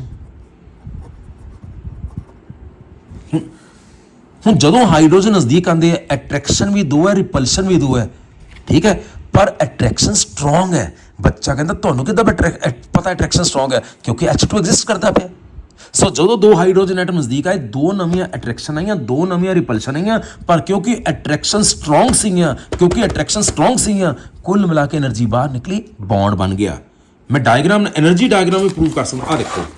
ਆ ਦੇਖੋ, ਆਹ ਪੋਟੈਂਸ਼ੀਅਲ ਐਨਰਜੀ ਹੈ, ਆਹ ਹੈ ਪੁੱਤਰ ਇੰਟਰ ਨਿਊਕਲੀਅਰ ਡਿਸਟੈਂਸ। ਬੱਚਾ ਕਹਿੰਦਾ ਇੰਟਰ ਨਿਊਕਲੀਅਰ ਡਿਸਟੈਂਸ ਕੀ ਹੈ, ਇੱਕ ਹਾਈਡਰੋਜਨ ਇੱਥੇ ਹੈ, ਦੂਜਾ ਹਾਈਡਰੋਜਨ ਇੱਧਰੋਂ ਨੇੜੇ ਆ ਰਿਹਾ, ਯਾਨੀ ਇੱਕ ਹਾਈਡਰੋਜਨ ਤੇ ਦੂਜੇ ਹਾਈਡਰੋਜਨ ਦੇ ਨਿਊਕਲੀਅਸ ਦੀ ਡਿਸਟੈਂਸ। ਇੱਕ ਹਾਈਡਰੋਜਨ ਇੱਥੇ, ਦੂਜਾ ਇੱਧਰੋਂ ਮੈਂ ਨੇੜੇ ਲੈ ਕੇ ਆ ਰਿਹਾ, ਦੈਟ ਇਜ਼ ਦੋ ਹਾਈਡਰੋਜਨ ਦੇ ਨਿਊਕਲੀਅਸ ਦੀ ਡਿਸਟੈਂਸ। ਹੁਣ ਜਰਾ ਦੇਖੋ, ਜਦੋਂ ਇੱਧਰ ਪੋਟੈਂਸ਼ੀਅਲ ਐਨਰਜੀ ਪੋਜ਼ਿਟਿਵ, ਇੱਧਰ ਨੈਗੇਟਿਵ, ਜਦੋਂ ਮੈਂ ਦੋ ਹਾਈਡਰੋਜਨ ਐਟਮ ਨਜ਼ਦੀਕ ਲੈ ਕੇ ਰਿਹਾ, ਕੀ ਹੋਇਆ ਦੇਖੋ, ਜਿੱਦੇ ਦੋ ਹਾਈਡਰੋਜਨ ਨਜ਼ਦੀਕ ਆਏ, ਐਨਰਜੀ ਘਟਣੀ ਸ਼ੁਰੂ ਹੋ ਗਈ, ਇਹਦੇ ਪਰ ਵਧਣੀ ਸ਼ੁਰੂ ਹੋ ਗਈ। ਜਦੋਂ ਮੈਂ ਦੋ ਹਾਈਡਰੋਜਨ ਐਟਮ ਨਜ਼ਦੀਕ ਲੈ ਕੇ ਆਇਆ, ਐਨਰਜੀ ਘਟੀ ਜਾ ਰਹੀ ਹੈ, ਯਾਨੀ ਅਟਰੈਕਸ਼ਨ ਵਧੀ ਜਾ ਰਹੀ। ਜਿੱਥੇ ਐਨਰਜੀ ਬਿਲਕੁਲ ਘਟ ਗਈ, ਯਾਨੀ ਉੱਥੇ ਬੌਂਡ ਬਣ ਗਿਆ, ਇੱਥੇ ਬੌਂਡ ਬਣ ਗਿਆ, ਆਹ ਬੌਂਡ ਦੀ ਲੰਬਾਈ ਹੋਈ, ਇੱਥੇ ਬੌਂਡ ਬਣ ਗਿਆ। ਦੋ ਹਾਈਡਰੋਜਨ ਨਜ਼ਦੀਕ ਆਏ, ਅਟਰੈਕਸ਼ਨ ਡੋਮੀਨੇਟ ਕਰ ਗਈ, ਐਨਰਜੀ ਘਟੇਗੀ, ਇੱਥੇ ਆ ਕੇ ਬੌਂਡ ਬਣ ਗਿਆ। ਜੋ ਹੋਰ ਨੇੜੇ ਲੈ ਕੇ ਆਓਗੇ ਬੇਟਾ, ਫਿਰ ਬੌਂਡ ਟੁੱਟ ਜਾਊਗਾ। ਦੇਖੋ, ਤੁਹਾਡਾ ਕੋਈ ਪੁਰਾਣਾ ਦੋਸਤ ਆਇਆ, ਤੁਸੀਂ ਦੂਰੋਂ ਇਸ਼ਾਰਾ ਕੀਤਾ, ਮੇਰਾ ਦੋਸਤ ਆ ਗਿਆ, ਉਹ ਕੋਲ ਹੈ, ਉਹਦੇ ਨਾਲ ਹੱਥ ਮਿਲਾਇਆ, ਉਹਦੇ ਨਾਲ ਗਲੇ ਮਿਲ ਕੇ ਬੌਂਡ ਬਣ ਗਿਆ। ਬੇਟਾ ਗਲੇ ਮਿਲ ਕੇ ਬੌਂਡ ਬਣ ਗਿਆ। ਜੇ ਹੁਣ ਗਲੇ ਮਿਲ ਕੇ ਉਹਦੀ ਗਿੱਚੀ ਘੁੱਟੋਗੇ, ਚਪੇੜੀ ਮਾਰੂਗਾ। ਸੋ ਜਦੋਂ ਦੋ ਹਾਈਡਰੋਜਨ ਐਟਮ ਨਜ਼ਦੀਕ ਆਉਂਦੇ, ਅਟਰੈਕਸ਼ਨ ਹੋਈ, ਐਨਰਜੀ ਘਟੇਗੀ, ਜਿੱਥੇ ਐਨਰਜੀ ਬਿਲਕੁਲ ਘਟ ਗਈ, ਉੱਥੇ ਬੌਂਡ ਬਣ ਗਿਆ। ਆਹ ਡਿਸਟੈਂਸ ਬੌਂਡ ਦੀ ਲੰਬਾਈ ਹੈ। ਉਹ ਤੋਂ ਹੋਰ ਨਜ਼ਦੀਕ ਲਿਆਉਣ ਦੀ ਕੋਸ਼ਿਸ਼ ਕਰੋਗੇ, ਫਿਰ ਰਿਪਲਸ਼ਨ ਵਧੇਗੀ। ਯਾਨੀ ਜਦੋਂ ਦੋ ਹਾਈਡਰੋਜਨ ਐਟਮ ਨਜ਼ਦੀਕ ਆਉਂਦੇ ਆ, ਐਨਰਜੀ ਘਟਦੀ ਹੈ, ਯਾਨੀ ਬੌਂਡ ਬਣ ਜਾਂਦਾ ਹੈ, ਯਾਨੀ H2 ਐਗਜ਼ਿਸਟ ਕਰਦਾ ਹੈ। ਇੱਕ ਹਾਈਡਰੋਜਨ ਇੱਥੇ, ਦੂਜਾ ਨੇੜੇ ਆ ਰਿਹਾ, ਜਿੱਦਾਂ ਨੇੜੇ ਆਈ ਜਾ ਰਿਹਾ, ਐਨਰਜੀ ਘਟੀ ਜਾ ਰਹੀ ਹੈ, ਜਿੱਥੇ ਐਨਰਜੀ ਬਿਲਕੁਲ ਘਟ ਗਈ, ਉੱਥੇ H ਬੌਂਡ ਬਣ ਗਿਆ। ਉਹ ਤੋਂ ਜ਼ਿਆਦਾ ਨਜ਼ਦੀਕ ਲਿਆਉਣ ਦੀ ਕੋਸ਼ਿਸ਼ ਨਾ ਕਰੋ। ਯਾਨੀ ਜਦੋਂ ਦੋ ਹਾਈਡਰੋਜਨ ਨਜ਼ਦੀਕ ਆਏ, ਦੋ ਨਵੀਆਂ ਅਟਰੈਕਸ਼ਨ ਆਈਆਂ, ਦੋ ਨਵੀਆਂ ਰਿਪਲਸ਼ਨ ਆਈਆਂ, ਪਰ ਕਿਉਂਕਿ ਅਟਰੈਕਸ਼ਨ ਸਟਰੋਂਗ ਸੀ, ਇਸ ਕਰਕੇ ਬੌਂਡ ਬਣ ਗਿਆ। ਅਟਰੈਕਸ਼ਨ ਸਟਰੋਂਗ ਸੀ, ਐਨਰਜੀ ਬਾਹਰ ਨਿਕਲੀ, ਇਸ ਕਰਕੇ ਬੌਂਡ ਬਣ ਗਿਆ। ਸੋ ਜਦੋਂ ਵੀ ਬੌਂਡ ਬਣਦਾ, ਇਟ ਮੀਨਸ ਉੱਥੇ attractions are stronger than repulsion, ਤਾਂ ਬੌਂਡ ਬਣਦਾ ਹੈ। ਜੇ ਤੁਹਾਡੀ ਕਿਸੇ ਨਾਲ ਦੋਸਤੀ ਹੈ, ਇਟ ਮੀਨਸ ਜਿਹੜਾ ਤੁਹਾਡਾ ਕਲਾਸ ਫੈਲੋ, ਤੁਹਾਡਾ ਫਰੈਂਡ ਹੈ, ਜ਼ਰੂਰੀ ਨਹੀਂ ਹਰ ਚੀਜ਼ ਤੁਹਾਨੂੰ ਪਸੰਦ ਹੋਵੇ, ਪਰ ਜ਼ਿਆਦਾ ਚੀਜ਼ਾਂ ਪਸੰਦ ਹੈ, ਤਾਂ ਤੁਹਾਡਾ ਦੋਸਤ ਹੈ। ਮੇਰੀ ਗੱਲ ਸਮਝ ਗਏ? 100% ਕਦੀ ਪਸੰਦ ਨਹੀਂ ਹੁੰਦਾ। ਅਟਰੈਕਸ਼ਨ ਵੀ ਹੈ, ਰਿਪਲਸ਼ਨ ਵੀ ਹੈ, ਪਰ ਅਟਰੈਕਸ਼ਨ ਡੋਮੀਨੇਟ ਕਰ ਰਹੀ ਹੈ। ਤੁਸੀਂ ਆਪਣੇ ਘਰ ਰਹਿ ਰਹੇ ਹੋ, ਜ਼ਰੂਰ ਨਹੀਂ ਕਰ ਦਿੰਦੇ ਹਰ ਗੱਲ ਪਸੰਦ ਹੋਵੇ, ਪਰ ਅਟਰੈਕਸ਼ਨਸ ਆਰ ਮੋਰ ਦੈਨ ਰਿਪਲਸ਼ਨਸ। ਠੀਕ ਹੈ ਜੀ, ਆਓ ਜੀ। ਅੱਗੇ ਆਓ, ਉਹੀ ਮੈਂ ਕਿ He2 ਕਿਉਂ ਨਹੀਂ ਐਗਜ਼ਿਸਟ ਕਰਦਾ, ਗੌਰ ਨਾਲ ਦੇਖਿਓ ਬੇਟਾ। He2 ਤੁਹਾਨੂੰ ਪਤਾ ਹੀਲੀਅਮ ਦਾ ਨਿਊਕਲੀਅਸ 2 ਇਲੈਕਟ੍ਰੋਨ, ਮੈਂ ਜਾਣ ਕੇ ਇੱਕ ਉੱਪਰ ਇੱਕ ਨੀਚੇ, ਇੱਕ ਹੁੰਦੇ ਪਏ ਬੇਟਾ, ਕਿਤੇ ਵੀ ਹੋ ਸਕਦੇ, ਇੱਕ ਹੀਲੀਅਮ ਦੇ 2 ਇਲੈਕਟ੍ਰੋਨ, ਆ ਦੂਜਾ ਹੀਲੀਅਮ ਨਿਊਕਲੀਅਸ, ਇੱਥੇ +2 ਕਿਉਂ ਪਾਇਆ, ਕਿਉਂਕਿ ਹੀਲੀਅਮ ਕੋ 2 ਪ੍ਰੋਟੋਨ ਹੁੰਦੇ, ਉਹਦਾ ਇਲੈਕਟ੍ਰੋਨ। ਇਸ फोटो 'ਚ मैं अट्रैक्शन दसूंगा, एक होर फोटो बनाना उस मैं रिपल्शन दसूंगा। हीलियम इलैक्ट्रॉन इलैक्ट्रॉन,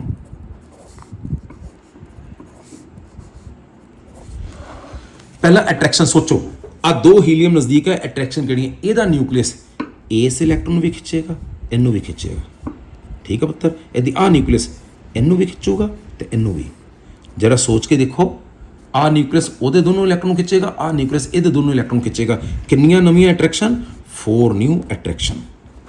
ਹੁਣ ਰਿਪਲਸ਼ਨ ਦੇਖੋ, ਧੱਕੇ ਕਿਹੜੇ, ਜਰਾ ਗੌਰ ਨਾਲ ਦੇਖਿਓ, ਨਿਊਕਲੀਅਸ ਨਿਊਕਲੀਅਸ ਧੱਕਾ। ਹੁਣ ਇੱਕ ਇਲੈਕਟ੍ਰੋਨ ਫੜ ਲਓ, ਆ ਇਲੈਕਟ੍ਰੋਨ ਇਸ ਇਲੈਕਟ੍ਰੋਨ ਵੀ ਧੱਕਾ ਮਾਰੇਗਾ ਤੇ ਆ ਇਲੈਕਟ੍ਰੋਨ ਉਸ ਇਲੈਕਟ੍ਰੋਨ ਵੀ ਧੱਕਾ ਮਾਰੇਗਾ, ਠੀਕ ਹੈ ਜੀ। ਇਹਦੀ ਆ ਇਲੈਕਟ੍ਰੋਨ ਇਹਨੂੰ ਵੀ ਧੱਕਾ ਮਾਰੂਗਾ ਤੇ ਆ ਇਲੈਕਟ੍ਰੋਨ ਉਹਨੂੰ ਵੀ ਧੱਕਾ ਮਾਰੂਗਾ, ਠੀਕ ਹੈ। यानी न्यूक्लियस धक्का मारेगा, आ इलैक्ट्रॉन सामने के दोनों इलैक्ट्रॉन धक्का मारेगा, आ इलैक्ट्रॉन भी सामने के दोनों इलैक्ट्रॉन धक्का मारेगा। गिनो रिपल्शन कितनी हुई, रिपल्शन गिनो, 1 2 3 4 5। दोबारा देखो ध्यान में, जो 2 हीलियम एटम नजदीक आए, अट्रैक्शन कितनी है, रिपल्शन कितनी, गौर में देखियो, जो 2 हीलियम एटम नजदीक आए, आ न्यूक्लियस आ इलैक्ट्रॉन पहला अट्रैक्शन, आ न्यूक्लियस इलैक्ट्रॉन ते इलैक्ट्रॉन। लो अट्रैक्शन देखो बेटा, आ न्यूक्लियस दूसरे, अभी एक हीलियम है दूजा हीलियम, आ न्यूक्लियस दूजे हीलियम के दोनों इलैक्ट्रॉन खिंचेगा, अट्रैक्शन करके मैं इदा दे तीर अट्रैक्शन अपने वाला है, ਇਹਦਾ न्यूक्लियस दोनों इलैक्ट्रॉन खिंचेगा, आ ते आ, ठीक है। कितनी अट्रैक्शन है, 4 न्यू अट्रैक्शन। हुण आओ जरा रिपल्शन, आ देखो, आ न्यूक्लियस हीलियम का इलैक्ट्रॉन घूमते पे ऊपर नीचे नहीं है, इलैक्ट्रॉन हाँ इलैक्ट्रॉन। हुण रिपल्शन देखो, पहला इस इलैक्ट्रॉन पकड़ो, ये इलैक्ट्रॉन सामने वाले दे दोनों इलैक्ट्रॉन रिपेल करेगा, ये इनू भी रिपेल करेगा, ये ओनू भी रिपेल करेगा। इदां ही न्यूक्लियस रिपेल करेगा। रिपल्शन में इदां तीर बनाना, इदां आ इलैक्ट्रॉन इनू भी रिपेल करेगा, ता इलैक्ट्रॉन ओनू भी रिपेल करेगा। जरा देखो कितनी रिपल्शन आ गई, 1 2 3 4 एंड 5 रिपल्शंस। सो मैं कहना की चाहना है कि जदों 2 हीलियम एटम नज़दीक आए, 4 नवियां अट्रैक्शन आईयां, 5 नवियां रिपल्शन आईयां। रिपल्शन ज़्यादा आ गई, रिपल्शन आ गई, एनर्जी वध गई, इस करके He2 इस दुनिया च नहीं है। मैं डायग्राम में प्रूव कर सकता, आ देखो, आ पोटेंशियल एनर्जी, आ हुई इंटर न्यूक्लियर डिस्टेंस, एक हीलियम इत्थे दूजा दूरों नेड़े आ रहा, आ हीलियम इत्थे दूजा दूरों आ रहा है। जदों दूजा हीलियम नज़दीक आंदा, देखो जरा देखो, एनर्जी लगातार वध रही है। जे किसी को देख के तुहाडी एनर्जी लगातार वध रही होवे तां तुसीं छितर होण लगे हैं, दोस्ती नहीं होण लगी। सो जदों 2 हीलियम एटम नज़दीक आए, रिपल्शन वध गई, एनर्जी वध गई, इस करके He2 कभी भी इस दुनिया च नहीं होएगा। He2 एग्जिस्ट नहीं करता। सो इस करके एटम के कंबाइन करने का असली कारण ऑक्टेट रूल नहीं है।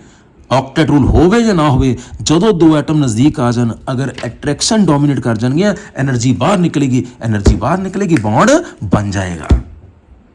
सो बॉन्ड बनने का कारण है टू एक्वायर मिनिमम एनर्जी। अगला मेरा छोटा हेडिंग है लुईस डॉट सिंबल। बेटा हर बारी एटम उदा लिखना, इदा लिखना, न्यूक्लियस पहले शैल 2 इलैक्ट्रॉन, फिर 8, फिर 1 लाइक दिस, हर बारी मुश्किल है। लुईस कहता हर बार एडा बड़ा सिंबल लिखने की लोड़ नहीं है, इदा पूरी फोटो बनाने की लोड़ नहीं है। लुईस कहता सिंबल लिखता, सब कुछ लिखता, बस बाहर वाले इलैक्ट्रॉन को डॉट की फॉर्म च लिख दो या क्रॉस की फॉर्म च लिख दो। ये सिंबल को कहते लुईस डॉट सिंबल। कहता अंदर वाले इलैक्ट्रॉन के रिएक्शन च लेना ही नहीं, अंदर वाले इलैक्ट्रॉन का रोल ही कोई नहीं, सिर्फ सिंबल के नाल बाहर का इलैक्ट्रॉन लिख दो। जिद्दां लिथियम है 3 2 1, लिथियम है 3 एटॉमिक नंबर है 2 1। एक मिनट मैं अगले पेज लिखा, आ लुईस डॉट सिंबल, आ देखियो ध्यान नाल, गौर नाल सुनो, लिथियम 3 यानी 2 1, ਇਹਦਾ लुईस डॉट सिंबल क्यों है, लिथियम 1 इलेक्ट्रॉन डॉट पाता कि लिथियम के वैलेंस 1 इलेक्ट्रॉन। बेरिलियम है 4 2 2, ਇਹਦਾ सिंबल की बेरिलियम 2 डॉट पा। बोरोन 5 2 3, ਇਹਦਾ सिंबल के बोरोन के बाहर 3 इकट्ठे रख दो, दूर रख दो, पर 3 इलेक्ट्रॉन शो कर दो, चाहे डॉट की फॉर्म चाहे क्रॉस की फॉर्म। ਕਾਰਬਨ 6 ਹੈ 2 4 ਯਾਨੀ ਕਾਰਬਨ ਦੇ ਨੂੰ 4 ਡਾਟ ਜਾਂ 4 ਕ੍ਰਾਸ ਪਾ ਦਿਓ। 4 ਕ੍ਰਾਸ ਦੂਰ ਦੂਰ ਵੀ ਪਾ ਸਕਦੇ ਹੋ, ਨੇੜੇ ਨੇੜੇ ਵੀ ਪਾ ਸਕਦੇ ਹੋ। ਕਹਿੰਦਾ ਲੂਇਸ ਕਹਿੰਦਾ ਜਦੋਂ ਸਿੰਬਲ ਲਿਖਤਾ ਤੁਸੀਂ ਸਭ ਕੁਝ ਲਿਖਤਾ, ਬਸ outermost electron valence electron ਨੂੰ ਡਾਟ ਜਾਂ ਕ੍ਰਾਸ ਦੀ ਫਾਰਮ ਚ ਲਿਖ ਦਿਓ। ਨਾਈਟ੍ਰੋਜਨ 7 2 5 ਯਾਨੀ ਨਾਈਟ੍ਰੋਜਨ ਨੂੰ 5 ਡਾਟ ਪਾ ਦਿਓ ਜਿੱਦਾਂ ਮਰਜੀ। ਆਕਸੀਜਨ 8 2 6 ਆਕਸੀਜਨ ਰਾਉਂਡ 6 ਡਾਟ ਪਾ ਦਿਓ, ਡਾਟ ਨਹੀਂ ਪਾਣੇ ਤੇ ਕ੍ਰਾਸ ਪਾ ਦਿਓ। ਫਲੋਰੀਨ 9 2 7 ਫਲੋਰੀਨ ਦੇ ਰਾਉਂਡ 7 ਡਾਟ ਜਾਂ 7 ਕ੍ਰਾਸ ਪਾ ਦਿਓ। ਸੋਡੀਅਮ 11 2 8 1 ਯਾਨੀ ਸੋਡੀਅਮ ਵੈਲੈਂਸ 1 ਇਲੈਕਟ੍ਰੋਨ 1 ਡਾਟ ਪਾ ਦਿਓ। ਲੂਇਸ ਕਹਿੰਦਾ ਜਦੋਂ ਕਿਸੇ ਦਾ ਸਿੰਬਲ ਲਿਖਤਾ ਮੀਨਸ ਤੁਸੀਂ ਸਭ ਕੁਝ ਲਿਖਤਾ, ਬਸ ਆਊਟਰ ਮੋਸਟ ਵੈਲੈਂਸ ਇਲੈਕਟ੍ਰੋਨਸ ਨੂੰ ਡਾਟ ਜਾਂ ਕ੍ਰਾਸ ਦੀ ਫਾਰਮ 'ਚ ਲਿਖ ਦਿਓ। That is Louis dot simple. ਉਹ ਇਦਾਂ ਕਿਉਂ ਕਹਿੰਦਾ? ਕਹਿੰਦਾ ਜਦ ਰਿਐਕਸ਼ਨ 'ਚ ਸਹੀ ਬਾਹਰ ਵਾਲੇ ਇਲੈਕਟ੍ਰੋਨ ਨੇ ਲੈਣਾ ਤੇ ਸਾਰੇ ਖਾਨਦਾਨ ਨੂੰ ਲਿਖਣ ਦੀ ਲੋੜ ਕੀ ਹੈ? ਠੀਕ ਹੈ ਪੁੱਤਰ ਜੀ। ਹੁਣ ਮੈਂ ਟਾਈਪਸ ਆਫ ਕੈਮੀਕਲ ਬੌਂਡ ਕਰਦਾ। ਵੈਸੇ ਤਾਂ ਅਸੀਂ ਕਈ ਤਰ੍ਹਾਂ ਦੇ ਬੌਂਡ ਕਰਵਾਉਣੇ, ਪਰ ਪਹਿਲਾਂ 3 ਮੇਨਲੀ ਬੌਂਡ ਉਹਨਾਂ ਨੂੰ ਐਗਜ਼ਾਮਪਲ ਨਾਲ ਦੱਸੂਗਾ, ਫਿਰ ਮੈਂ ਇੱਕ ਇੱਕ ਕਰਕੇ ਬੌਂਡ ਦੀ ਗੱਲ ਕਰੂੰਗਾ। ਜਿੱਦਾਂ ਇੱਕ ਹੁੰਦਾ ਆਇਨਿਕ ਬੌਂਡ, ਇੱਕ ਹੁੰਦਾ ਕੋਵੈਲੈਂਟ, ਇੱਕ ਹੁੰਦਾ ਕੋਆਰਡੀਨੇਟ। ਇਹ ਤਿੰਨਾਂ ਦੀ ਗੱਲ ਬੌਂਡ ਹੋਰ ਵੀ ਹੁੰਦੇ ਆ, ਇਹ ਤਿੰਨਾਂ ਨੂੰ ਕਿੱਦਾਂ ਸਮਝਣਾ? ਆਇਨਿਕ ਬੌਂਡ ਬੰਦਾ ਭਾਈ ਟ੍ਰਾਂਸਫਰ ਆਫ ਇਲੈਕਟ੍ਰੋਨ। ਇੱਕ ਕੋਲ ਫਾਲਤੂ ਇਲੈਕਟ੍ਰੋਨ ਹੈ, ਦੂਜੇ ਕੋਲ ਘੱਟ ਹੈ, ਜਿਹਦੇ ਕੋਲ ਫਾਲਤੂ ਉਹਨੇ ਦੂਜੇ ਨੂੰ ਦੇ ਦਿੱਤਾ, ਦੈਟ ਇਜ਼ ਆਇਨਿਕ ਬੌਂਡ। ਦੂਸਰਾ ਬੌਂਡ ਹੈ ਕੋਵੈਲੈਂਟ ਬੌਂਡ। ਕੋਵੈਲੈਂਟ ਬੌਂਡ ਦੋਨੋਂ ਕੋ ਕਮੀ ਹੁੰਦੀ ਹੈ, ਇੱਕ ਵੀ ਘੱਟ ਤੇ ਘੱਟ, ਪਰ ਆਪਸ ਸ਼ੇਅਰ ਕਰਕੇ ਪੂਰੇ ਕਰ ਲੈਂਦੇ, ਦੈਟ ਇਜ਼ ਕੋਵੈਲੈਂਟ ਬੌਂਡ। ਜਿੱਦਾਂ ਹੋਸਟਲ 'ਚ ਤੁਸੀਂ ਚਲੇ ਗਏ ਤਾਂ ਤੁਹਾਡੇ ਕੋਲ ਵੀ 4 ਕਮੀਜ਼ਾਂ, ਤੁਹਾਡੇ ਦੋਸਤ ਕੋਲ ਵੀ 4 ਕਮੀਜ਼ਾਂ, ਯਾਨੀ ਤੁਹਾਡੇ ਕੋਲ 8 ਕਮੀਜ਼ਾਂ, ਤੁਹਾਡੇ ਦੋਸਤ ਕੋਲ ਵੀ 8 ਕਮੀਜ਼ਾਂ, ਕਿਉਂਕਿ ਉਹਨੇ ਤੁਹਾਡੀਆਂ ਪਾਈ ਜਾਣੀਆਂ, ਤੁਸੀਂ ਉਹਦੀਆਂ ਪਾਈ ਜਾਣੀਆਂ। ਇਹ ਕੋਵੈਲੈਂਟ ਬੌਂਡ ਸ਼ੇਅਰਿੰਗ ਨਾਲ ਬਣਦਾ। ਕੋਆਰਡੀਨੇਟ ਬੌਂਡ ਇਹ ਵੀ ਸ਼ੇਅਰਿੰਗ ਨਾਲ ਬਣਦਾ ਹੈ, ਇਹ ਵੀ ਸ਼ੇਅਰਿੰਗ ਨਾਲ ਬਣਦਾ, ਪਰ ਸ਼ੇਅਰਿੰਗ ਵਾਲੇ ਦੋਨੋਂ ਇਲੈਕਟ੍ਰੋਨ ਇੱਕੋ ਹੀ ਐਟਮ ਦੇ ਰਿਹਾ ਹੁੰਦਾ, ਯਾਨੀ ਬੰਦਾ ਸ਼ੇਅਰਿੰਗ ਨਾਲ ਹੈ ਪਰ ਸਾਰਾ ਮਾਲ ਇੱਕ ਜਣਾ ਦੇ ਰਿਹਾ। ਸੱਚ ਬੌਂਡ ਇਜ਼ ਕੋਆਰਡੀਨੇਟ ਬੌਂਡ। ਮੈਂ ਐਗਜ਼ਾਮਪਲ ਦਿੰਦਾ। ਮੰਨ ਲਓ ਮੇਰੇ ਘਰ 2 ਟੀਵੀ ਹੈ, ਮੇਰੇ ਘਰ 2 ਟੀਵੀ ਹੈ, ਠੀਕ ਹੈ, ਇੱਕ ਫ੍ਰਿਜ ਹੈ। ਮੇਰੇ ਗੁਆਂਢੀ ਦੇ ਘਰ ਸਿਰਫ ਫ੍ਰਿਜ ਹੈ, ਟੀਵੀ ਹੈ ਨਹੀਂ। ਮੇਰੇ ਘਰ 2 ਟੀਵੀ ਹੈ, ਮੇਰੇ ਘਰ 2 ਟੀਵੀ ਹੈ, ਇੱਕ ਰੈਫ੍ਰਿਜਰੇਟਰ ਹੈ। ਮੇਰੇ ਗੁਆਂਢੀ ਕੋਲ ਸਿਰਫ ਰੈਫ੍ਰਿਜਰੇਟਰ, ਟੀਵੀ ਹੈ ਨਹੀਂ। ਹੁਣ ਉਹਦੇ ਬੱਚੇ ਹਰ ਵੇਲੇ ਕਹਿੰਦੇ ਕਿ ਟੀਵੀ ਚਾਹੀਦਾ, ਟੀਵੀ ਚਾਹੀਦਾ, ਟੀਵੀ ਚਾਹੀਦਾ। ਮੈਂ ਆਪਣੇ 2 ਟੀਵੀ ਤੋਂ ਦੁਖੀ ਬਹੁਤ ਹੈ, ਕਿਉਂਕਿ ਮੇਰੇ ਘਰ 4 ਮੈਂਬਰ ਹੈ, 2 ਟੀਵੀ, 2 ਇੱਧਰ ਬਹਿ ਜਾਂਦੇ, 2 ਇੱਧਰ ਬਹਿ ਜਾਂਦੇ, ਠੀਕ ਹੈ, ਮੈਂਬਰ ਇਕੱਠੇ ਨਹੀਂ ਹੁੰਦੇ ਪਏ। ਮੈਂ ਦੂਜੇ ਟੀਵੀ ਤੋਂ ਬਹੁਤ ਦੁਖੀ ਹਾਂ, ਮੇਰੇ ਕੋਲ ਫਾਲਤੂ ਮੈਂ ਤੰਗ ਹੈ। ਇੱਕ ਤਾਂ ਬਿਜਲੀ ਦਾ ਬਿੱਲ ਆਉਂਦਾ, ਦੂਜਾ ਸਾਰੀ ਦਿਹਾੜੀ ਘਰ ਟੀਵੀ ਚੱਲਦਾ ਰਹਿੰਦਾ, ਤੀਸਰੀ ਗੱਲ ਘਰ ਦੇ ਮੈਂਬਰ ਇਕੱਠੇ ਨਹੀਂ ਬੈਠਦੇ। ਮੇਰੇ ਮਨ ਚਾਹੁੰਦਾ ਯਾਰ ਮੈਂ ਟੀਵੀ ਚੱਕ ਕੇ ਸੁੱਟ ਦੇਵਾਂ, ਮੈਂ ਬਹੁਤ ਦੁਖੀ, ਤੇ ਉਹਨੂੰ ਟੀਵੀ ਚਾਹੀਦਾ। ਅਸੀਂ ਕਿਤੇ ਸੈਰ ਕਰਦੇ ਪਏ ਸੀ, ਮੈਨੂੰ ਪਤਾ ਪੁਰਾਣਾ ਵਿਕਣਾ ਤਾਂ ਜ਼ਿਆਦਾ ਹੈ ਨਹੀਂ, ਅਸੀਂ ਸੈਰ ਕਰਦੇ ਪਏ ਸੀ, ਉਹ ਕਹਿੰਦਾ ਯਾਰ ਬੱਚੇ ਟੀਵੀ ਕਹੀ ਜਾਂਦੇ ਪਏ। ਮੈਂ ਕਿਹਾ ਯਾਰ ਐਂ ਕਰ, ਤੂੰ ਮੇਰੇ ਕੋਲ ਟੀਵੀ ਲੈ ਲੈ ਚੁੱਪ ਕਰਕੇ, ਮੈਂ ਆਪਣੇ ਟੀਵੀ ਤੋਂ ਦੁਖੀ ਹਾਂ। ਸੋ ਮੇਰੇ ਕੋਲ ਫਾਲਤੂ ਸੀ, ਉਹਨੂੰ ਚਾਹੀਦਾ ਸੀ, ਮੈਂ ਉਹਨੂੰ ਦੇ ਦਿੱਤਾ। ਸੱਚ bond is called ionic bond, complete trust. ਮੈਂ ਕਿਹਾ ਲੈ ਜਾ ਯਾਰ ਤੂੰ, ਕਹਿੰਦਾ ਕਿੰਨੇ ਪੈਸੇ? ਮੈਂ ਕਿਹਾ ਯਾਰ ਲੈ ਜਾ ਯਾਰ ਤੂੰ, ਮੈਂ ਵੀ ਖੁਸ਼, ਉਹ ਵੀ ਖੁਸ਼, ਦੈਟ ਇਜ਼ ਆਇਨਿਕ ਬੌਂਡ। ਹੁਣ ਆ ਜਾਓ ਕੋਵੈਲੈਂਟ ਬੌਂਡ। ਮੇਰੇ ਕੋਲ ਟੀਵੀ ਹੈ, ਮੇਰੇ ਪੜੋਸੀ ਕੋਲ ਰੈਫ੍ਰਿਜਰੇਟਰ ਹੈ। ਮੈਨੂੰ ਰੈਫ੍ਰਿਜਰੇਟਰ ਚਾਹੀਦਾ, ਉਹਨੂੰ ਟੀਵੀ ਚਾਹੀਦਾ। ਗਰਮੀ ਦਾ ਮੌਸਮ ਹੈ, ਉਹ ਕਹਿੰਦਾ ਕਪੂਰ ਸਾਹਿਬ ਮੇਰੇ ਘਰ ਟੀਵੀ ਨਹੀਂ ਹੈ, ਪਰ ਮੇਰਾ ਪਰਿਵਾਰ ਤੁਹਾਡੇ ਘਰ ਆ ਕੇ ਨਾ ਕਾਮੇਡੀ ਨਾਈਟ ਵਿਦ ਕਪਿਲ ਦੇਖਣਾ ਚਾਹੁੰਦਾ। ਮੈਂ ਕਿਹਾ ਕੋਈ ਗੱਲ ਹੀ ਨਹੀਂ, ਆ ਜਾਓ, ਬਰਫ਼ ਲੈਂਦੇ ਆਈਓ। ਮੇਰੀ ਗੱਲ ਸਮਝ ਗਏ? ਮੇਰੇ ਕੋਲ ਟੀਵੀ, ਉਹਦੇ ਕੋਲ ਰੈਫ੍ਰਿਜਰੇਟਰ, ਉਹਨੇ ਮੇਰਾ ਟੀਵੀ ਯੂਜ਼ ਕਰ ਲਿਆ, ਮੈਂ ਉਹਦਾ ਰੈਫ੍ਰਿਜਰੇਟਰ ਯੂਜ਼ ਕਰ ਲਿਆ। ਇਸ ਤਰ੍ਹਾਂ ਆਪਾਂ ਦੋਨੋਂ ਜਣੇ ਦੋਨੋਂ ਚੀਜ਼ਾਂ ਯੂਜ਼ ਕਰ ਰਹੇ ਹਾਂ, ਦੈਟ ਇਜ਼ ਸ਼ੇਅਰਿੰਗ। ਉਹਨੇ ਮੇਰਾ ਟੀਵੀ ਸ਼ੇਅਰ ਕੀਤਾ, ਮੈਂ ਉਹਦਾ ਰੈਫ੍ਰਿਜਰੇਟਰ ਸ਼ੇਅਰ ਕਰਤਾ। Such bond is known as covalent bond. ਉਹ ਕਹਿੰਦਾ ਮੈਂ ਪ੍ਰੋਗਰਾਮ ਦੇਖਣਾ, ਮੈਂ ਕਿਹਾ ਬਰਫ਼ ਲੈਂਦਾ ਹੀ। Such bond is known as covalent bond. ਹੁਣ ਤੀਸਰੀ ਐਗਜ਼ਾਮਪਲ, ਮੇਰੇ ਕੋਲ ਟੀਵੀ ਵੀ ਹੈ, ਮੇਰੇ ਕੋਲ ਰੈਫ੍ਰਿਜਰੇਟਰ ਵੀ ਹੈ। ਮੇਰੇ ਪੜੋਸੀ को कुछ नहीं है, मेरा दोस्त, मेरे पड़ोसी बहुत अमीर है बेटा, सब कुछ है, मैं सिर्फ एग्जांपल ले रहे हैं, ठीक है। मेरे को टीवी भी है, रेफ्रिजरेटर भी है, मेरे पड़ोसी को कुछ नहीं। वो कहता कपूर साहब कॉमेडी नाइट विद कपिल देखन आना। मैं कहा आ जाओ भाई, सब कोई गल नहीं, तुहाडे घर आओ, परिवार आ गया उन्होंने फिर देखन, ठीक है। जाते भी कहते बर्फ भी दे दो, बर्फ भी ले गए। सो ध्यान नाल, मेरे को टीवी भी है, फ्रिज भी है, दोनों चीज़ां मेरे को है, पर शेयरिंग हुई और शेयरिंग के दोनों समान मेरा इस्तेमाल हो रहा। इस बॉन्ड को कहते कोआर्डिनेट बॉन्ड। वो बॉन्ड जिस शेयरिंग होवे और शेयरिंग का सारा समान एक जने का यूज होवे, उस बॉन्ड को कहते कोआर्डिनेट बॉन्ड। जिस शेयरिंग होवे दोनों पार्टिसिपेट करन कोवैलेंट बॉन्ड, ते जिस कंप्लीट ट्रांसफर होवे that is called ionic bond, ठीक है। सो वो बॉन्ड जिहड़ा कंप्लीट ट्रांसफर ऑफ इलेक्ट्रॉन ना बन जाए दैट इज आयनिक बॉन्ड, जिहड़ा शेयरिंग ना बने दैट इज कोवैलेंट बॉन्ड। पर जिहड़ा शेयरिंग ना बने पर शेयरिंग च दूजा जना कुछ ना पा रहा होवे, सारा एक जने दा लगे, such bond is known as coordinate bond. आज आप थोड़ा जिहा शुरू करांगे आयनिक बॉन्ड, मामूली शुरुआत करांगे आयनिक बॉन्ड की। सुनो बेटा, आयनिक बॉन्ड ध्यान नाल बेटा वो बॉन्ड जिहड़ा बनदा by complete transfer of electron, वो बॉन्ड जिहड़ा बने by complete transfer of electron, electron transfer हो जान। ये हुंदा कि एक एटम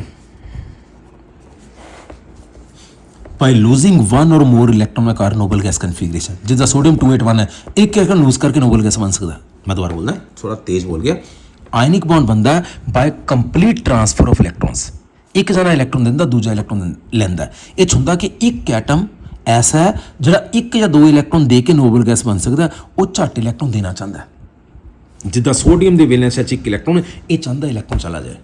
दूसरा ऐसा एटम है जिहड़ा एक या दो इलैक्ट्रॉन लैके नोबल गैस बन रहा है, वो चाहता क्योंकि क्लोरीन को 7 है, ये चाहता मैनू इलैक्ट्रॉन मिल जाए। So one atom has a strong tendency to lose electron, other it has strong tendency to lose electron, other has strong tendency to gain electron. So जिहदे वैलेंस एक या दो इलैक्ट्रॉन दे दिंदा, जिहदे को 6-7 ले लैंदा। सो इन्ने देता ते किहड़ा चार्ज है क्या पॉजिटिव, Cl ने ले लिया, उत्ते किहड़ा चार्ज है गया नेगेटिव। एक ने इलैक्ट्रॉन देता, उत्ते आ गया पॉजिटिव चार्ज, दूजे ने इलैक्ट्रॉन ले लिया, उत्ते आ गया नेगेटिव चार्ज। हुणे अपोजिट चार्ज एक दूजे को खिंचणगे, आ जिहड़ी इलैक्ट्रोस्टैटिक फोर्स है इहनूं कहंदे ionic bond. Here one atom ionic bond किद्दां बनदा बाय कंप्लीट ट्रांसफर। इत्थे एक एटम इलैक्ट्रॉन देना चाहता है क्योंकि दे के नोबल गैस बन रहा है, दूसरा एटम इलैक्ट्रॉन लेना चाहता है क्योंकि लैके नोबल गैस बन रहा है। सो एक ने इलैक्ट्रॉन देते, उत्ते आगा पॉजिटिव चार्ज, दूजे ने इलैक्ट्रॉन ले लिया, उत्ते आगा नेगेटिव चार्ज। हुण अपोजिट चार्ज एक दूजे नूं खिंचणगे, आ जिहड़ी खिच है इहनूं आयनिक बॉन्ड कहंदे। हुण इन्ने जिन्ने इलैक्ट्रॉन दिते या उन्हें जिन्ने इलैक्ट्रॉन लिते, ये बन गई उसकी इलैक्ट्रोवैलेंसी। सोडियम ने एक इलैक्ट्रॉन दिता, इसकी इलैक्ट्रोवैलेंसी 1 है। क्लोरीन ने एक इलैक्ट्रॉन लिता, उसकी इलैक्ट्रोवैलेंसी भी 1 है। ठीक है। सो एक एटम इलैक्ट्रॉन दे रहा, दूसरा एटम इलैक्ट्रॉन ले रहा, कंप्लीट ट्रांसफर हो रहा, such bond is called ionic bond. लेकिन ये कुछ करैक्टर ध्यान रखना। हुण आयनिक बॉन्ड्स की है, सोडियम इलैक्ट्रॉन देके बना लिया पॉजिटिव, सोडियम इलैक्ट्रॉन देके बन गया पॉजिटिव। कहते हुंदा की है, जिहड़ा पॉजिटिव है हर डायरैक्शन तो नैगेटिव नूं खिंचेगा अपने वाल, पॉजिटिव हर पासे नैगेटिव नूं खिंचेगा, हर पासे Cl नैगेटिव नूं खिंचेगा, इधर Cl हर पासे Na पॉजिटिव नूं खिंचेगा। क्योंकि आयनिक कंपाउंड च पॉजिटिव तो नेगेटिव आयन बन चुके हैं। पॉजिटिव आयन हर डायरेक्शन तो नेगेटिव खिंचेगा, नेगेटिव हर डायरेक्शन तो पॉजिटिव खिंचेगा। इस करके number 1 ionic bond is non directional. Non directional होता जो किसी एक पासे होवे, हुण कि पॉजिटिव ने हर पासे नेगेटिव खिंचना है, नेगेटिव ने हर पासे पॉजिटिव खिंचना है। So hear each positive ion attract number of negative ions from all direction, each negative attract number of positive ion from all direction, क्योंकि हर पासे खिंच रहे। इस करके ionic bond is non directional. ठीक है जी। दूजी गल NaCl ध्यान रखो, एक पॉजिटिव कई नेगेटिव खिंच रहा है, एक नेगेटिव कई पॉजिटिव खिंच रहा है। इस करके कभी भी ionic compound individual molecule form च एग्जिस्ट नहीं करता। जिदा CO2 एक मॉलिक्यूल है, लेकिन NaCl मॉलिक्यूल नहीं है, क्योंकि हर Na कहीं Cl नूं खिंच रहा, हर Cl कहीं Na नूं खिंच रहा। सो ये इंडिविजुअली NaCl की फॉर्म च एग्जिस्ट नहीं कर रहे। हर Na राउंड कहीं Cl, हर Cl राउंड कहीं Na। इस करके जायंट 3 डायमेंशनल नेटवर्क है। सो आयनिक कंपाउंड कभी भी मॉलिक्यूल की फॉर्म च एग्जिस्ट नहीं करते। इस करके आयनिक कंपाउंड लिए कभी वर्ड मॉलिक्यूल इस्तेमाल नहीं किया जाता। ये मॉलिक्यूल NaCl नो, NaCl का मॉलिक्यूल हो ही नहीं सकता, क्योंकि हर Na कहीं Cl नूं खिंच रहा, हर Cl कहीं Na नूं खिंच रहा। सो क्योंकि each positive ion attract number of negative ion, each negative ion attract number of positive ion. So ionic compound can never exist as a molecule. ये कभी मॉलिक्यूल की फॉर्म च एग्जिस्ट नहीं कर सकता। ये नेटवर्क स्ट्रक्चर है। इस करके आयनिक कंपाउंड्स कभी मैं टर्म मॉलिक्यूलर वेट इस्तेमाल नहीं करता। मैं सिंपल फार्मूला लेके टर्म यूज करता, फार्मूला वेट। ये इंपीरिकल फार्मूला, सिंपल फार्मूला है। सो पहली गल, आयनिक कंपाउंड्स पॉजिटिव हर डायरेक्शन तो नेगेटिव खिंच रहे, नेगेटिव हर डायरेक्शन तो पॉजिटिव खिंच रहा। इस करके कोई पर्टिकुलर डायरेक्शन नहीं है, इट इज नॉन डायरेक्शनल। दूसरी गल, एक पॉजिटिव कहीं नेगेटिव खिंच रहा, एक नेगेटिव कहीं पॉजिटिव खिंच रहा है। इस करके कभी भी ये इंडिविजुअल मॉलिक्यूल की फॉर्म च एग्जिस्ट नहीं करेगा। ये जायंट नेटवर्क है, पूरा नेटवर्क है तगड़ा। ठीक है जी। और इच में टर्म मॉलिक्यूल इस्तेमाल नहीं कर सकता। इससे करके नेक्स्ट टर्म मॉलिक्यूलर मास नहीं यूज करते, फार्मूला मास यूज करते हैं। अगली गल, आयनिक कंपाउंड्स क्योंकि एक पॉजिटिव कहीं नेगेटिव खिंचता है, पॉजिटिव जिन्ने भी नेगेटिव खिंचे that is called coordination number. हुण नमक च हर सोडियम 6 क्लोरीन खिंचता है, यानी एक सोडियम का कोऑर्डिनेशन नंबर कितना 6, तो हर क्लोरीन 6 सोडियम खिंचता है। क्लोरीन का कोऑर्डिनेशन नंबर कितना 6। आयनिक कंपाउंड्स हर पॉजिटिव ਕਈ ਨੈਗੇਟਿਵ ਨੂੰ ਖਿੱਚ ਰਿਹਾ ਫਰੋਮ ਆਲ ਸਾਈਡਸ, ਉਹ ਜਿੰਨੇ ਵੀ ਨੈਗੇਟਿਵ ਨੂੰ ਖਿੱਚ ਰਿਹਾ that is called coordination number. ਤੁਹਾਡਾ ਪੰਗਾ ਪੈ ਜਾ ਜਿੰਨੇ ਲੋਕਾਂ ਨੂੰ ਸੱਦ ਸਕਦੇ ਹੋ ਉਹ ਤੁਹਾਡਾ ਕੋਆਰਡੀਨੇਸ਼ਨ ਨੰਬਰ ਹੈ। ਹਰ ਸੋਡੀਅਮ 6 ਕਲੋਰੀਨ ਨੂੰ ਖਿੱਚ ਰਿਹਾ, so coordination number of sodium is 6। ਹਰ ਕਲੋਰੀਨ 6 ਸੋਡੀਅਮ ਨੂੰ ਖਿੱਚ ਰਿਹਾ, so coordination number of chlorine is 6। This is coordination number. ਇੱਕ ਗੱਲ ਹੋਰ, ਆਇਨਿਕ ਬੌਂਡ ਹਮੇਸ਼ਾ ਕਦੋਂ ਬਣਦਾ ਜਦੋਂ ਇੱਕ ਨੇ ਇਲੈਕਟ੍ਰੋਨ ਦੇ ਦਿੱਤਾ ਦੂਜੇ ਨੇ ਲੈ ਲਿਆ, ਇੱਕ ਕਟਾਇਨ ਬਣ ਗਿਆ ਇੱਕ ਐਨਾਇਨ ਬਣ ਗਿਆ। ਧਿਆਨ ਸੁਣਿਓ ਬੇਟਾ, ਆਇਨਿਕ ਕੰਪਾਊਂਡਸ ਕਟਾਇਨ ਹਮੇਸ਼ਾ ਮੈਟਲ ਹੁੰਦਾ ਹੈ, ਐਨਾਇਨ ਹਮੇਸ਼ਾ ਨॉन ਮੈਟਲ।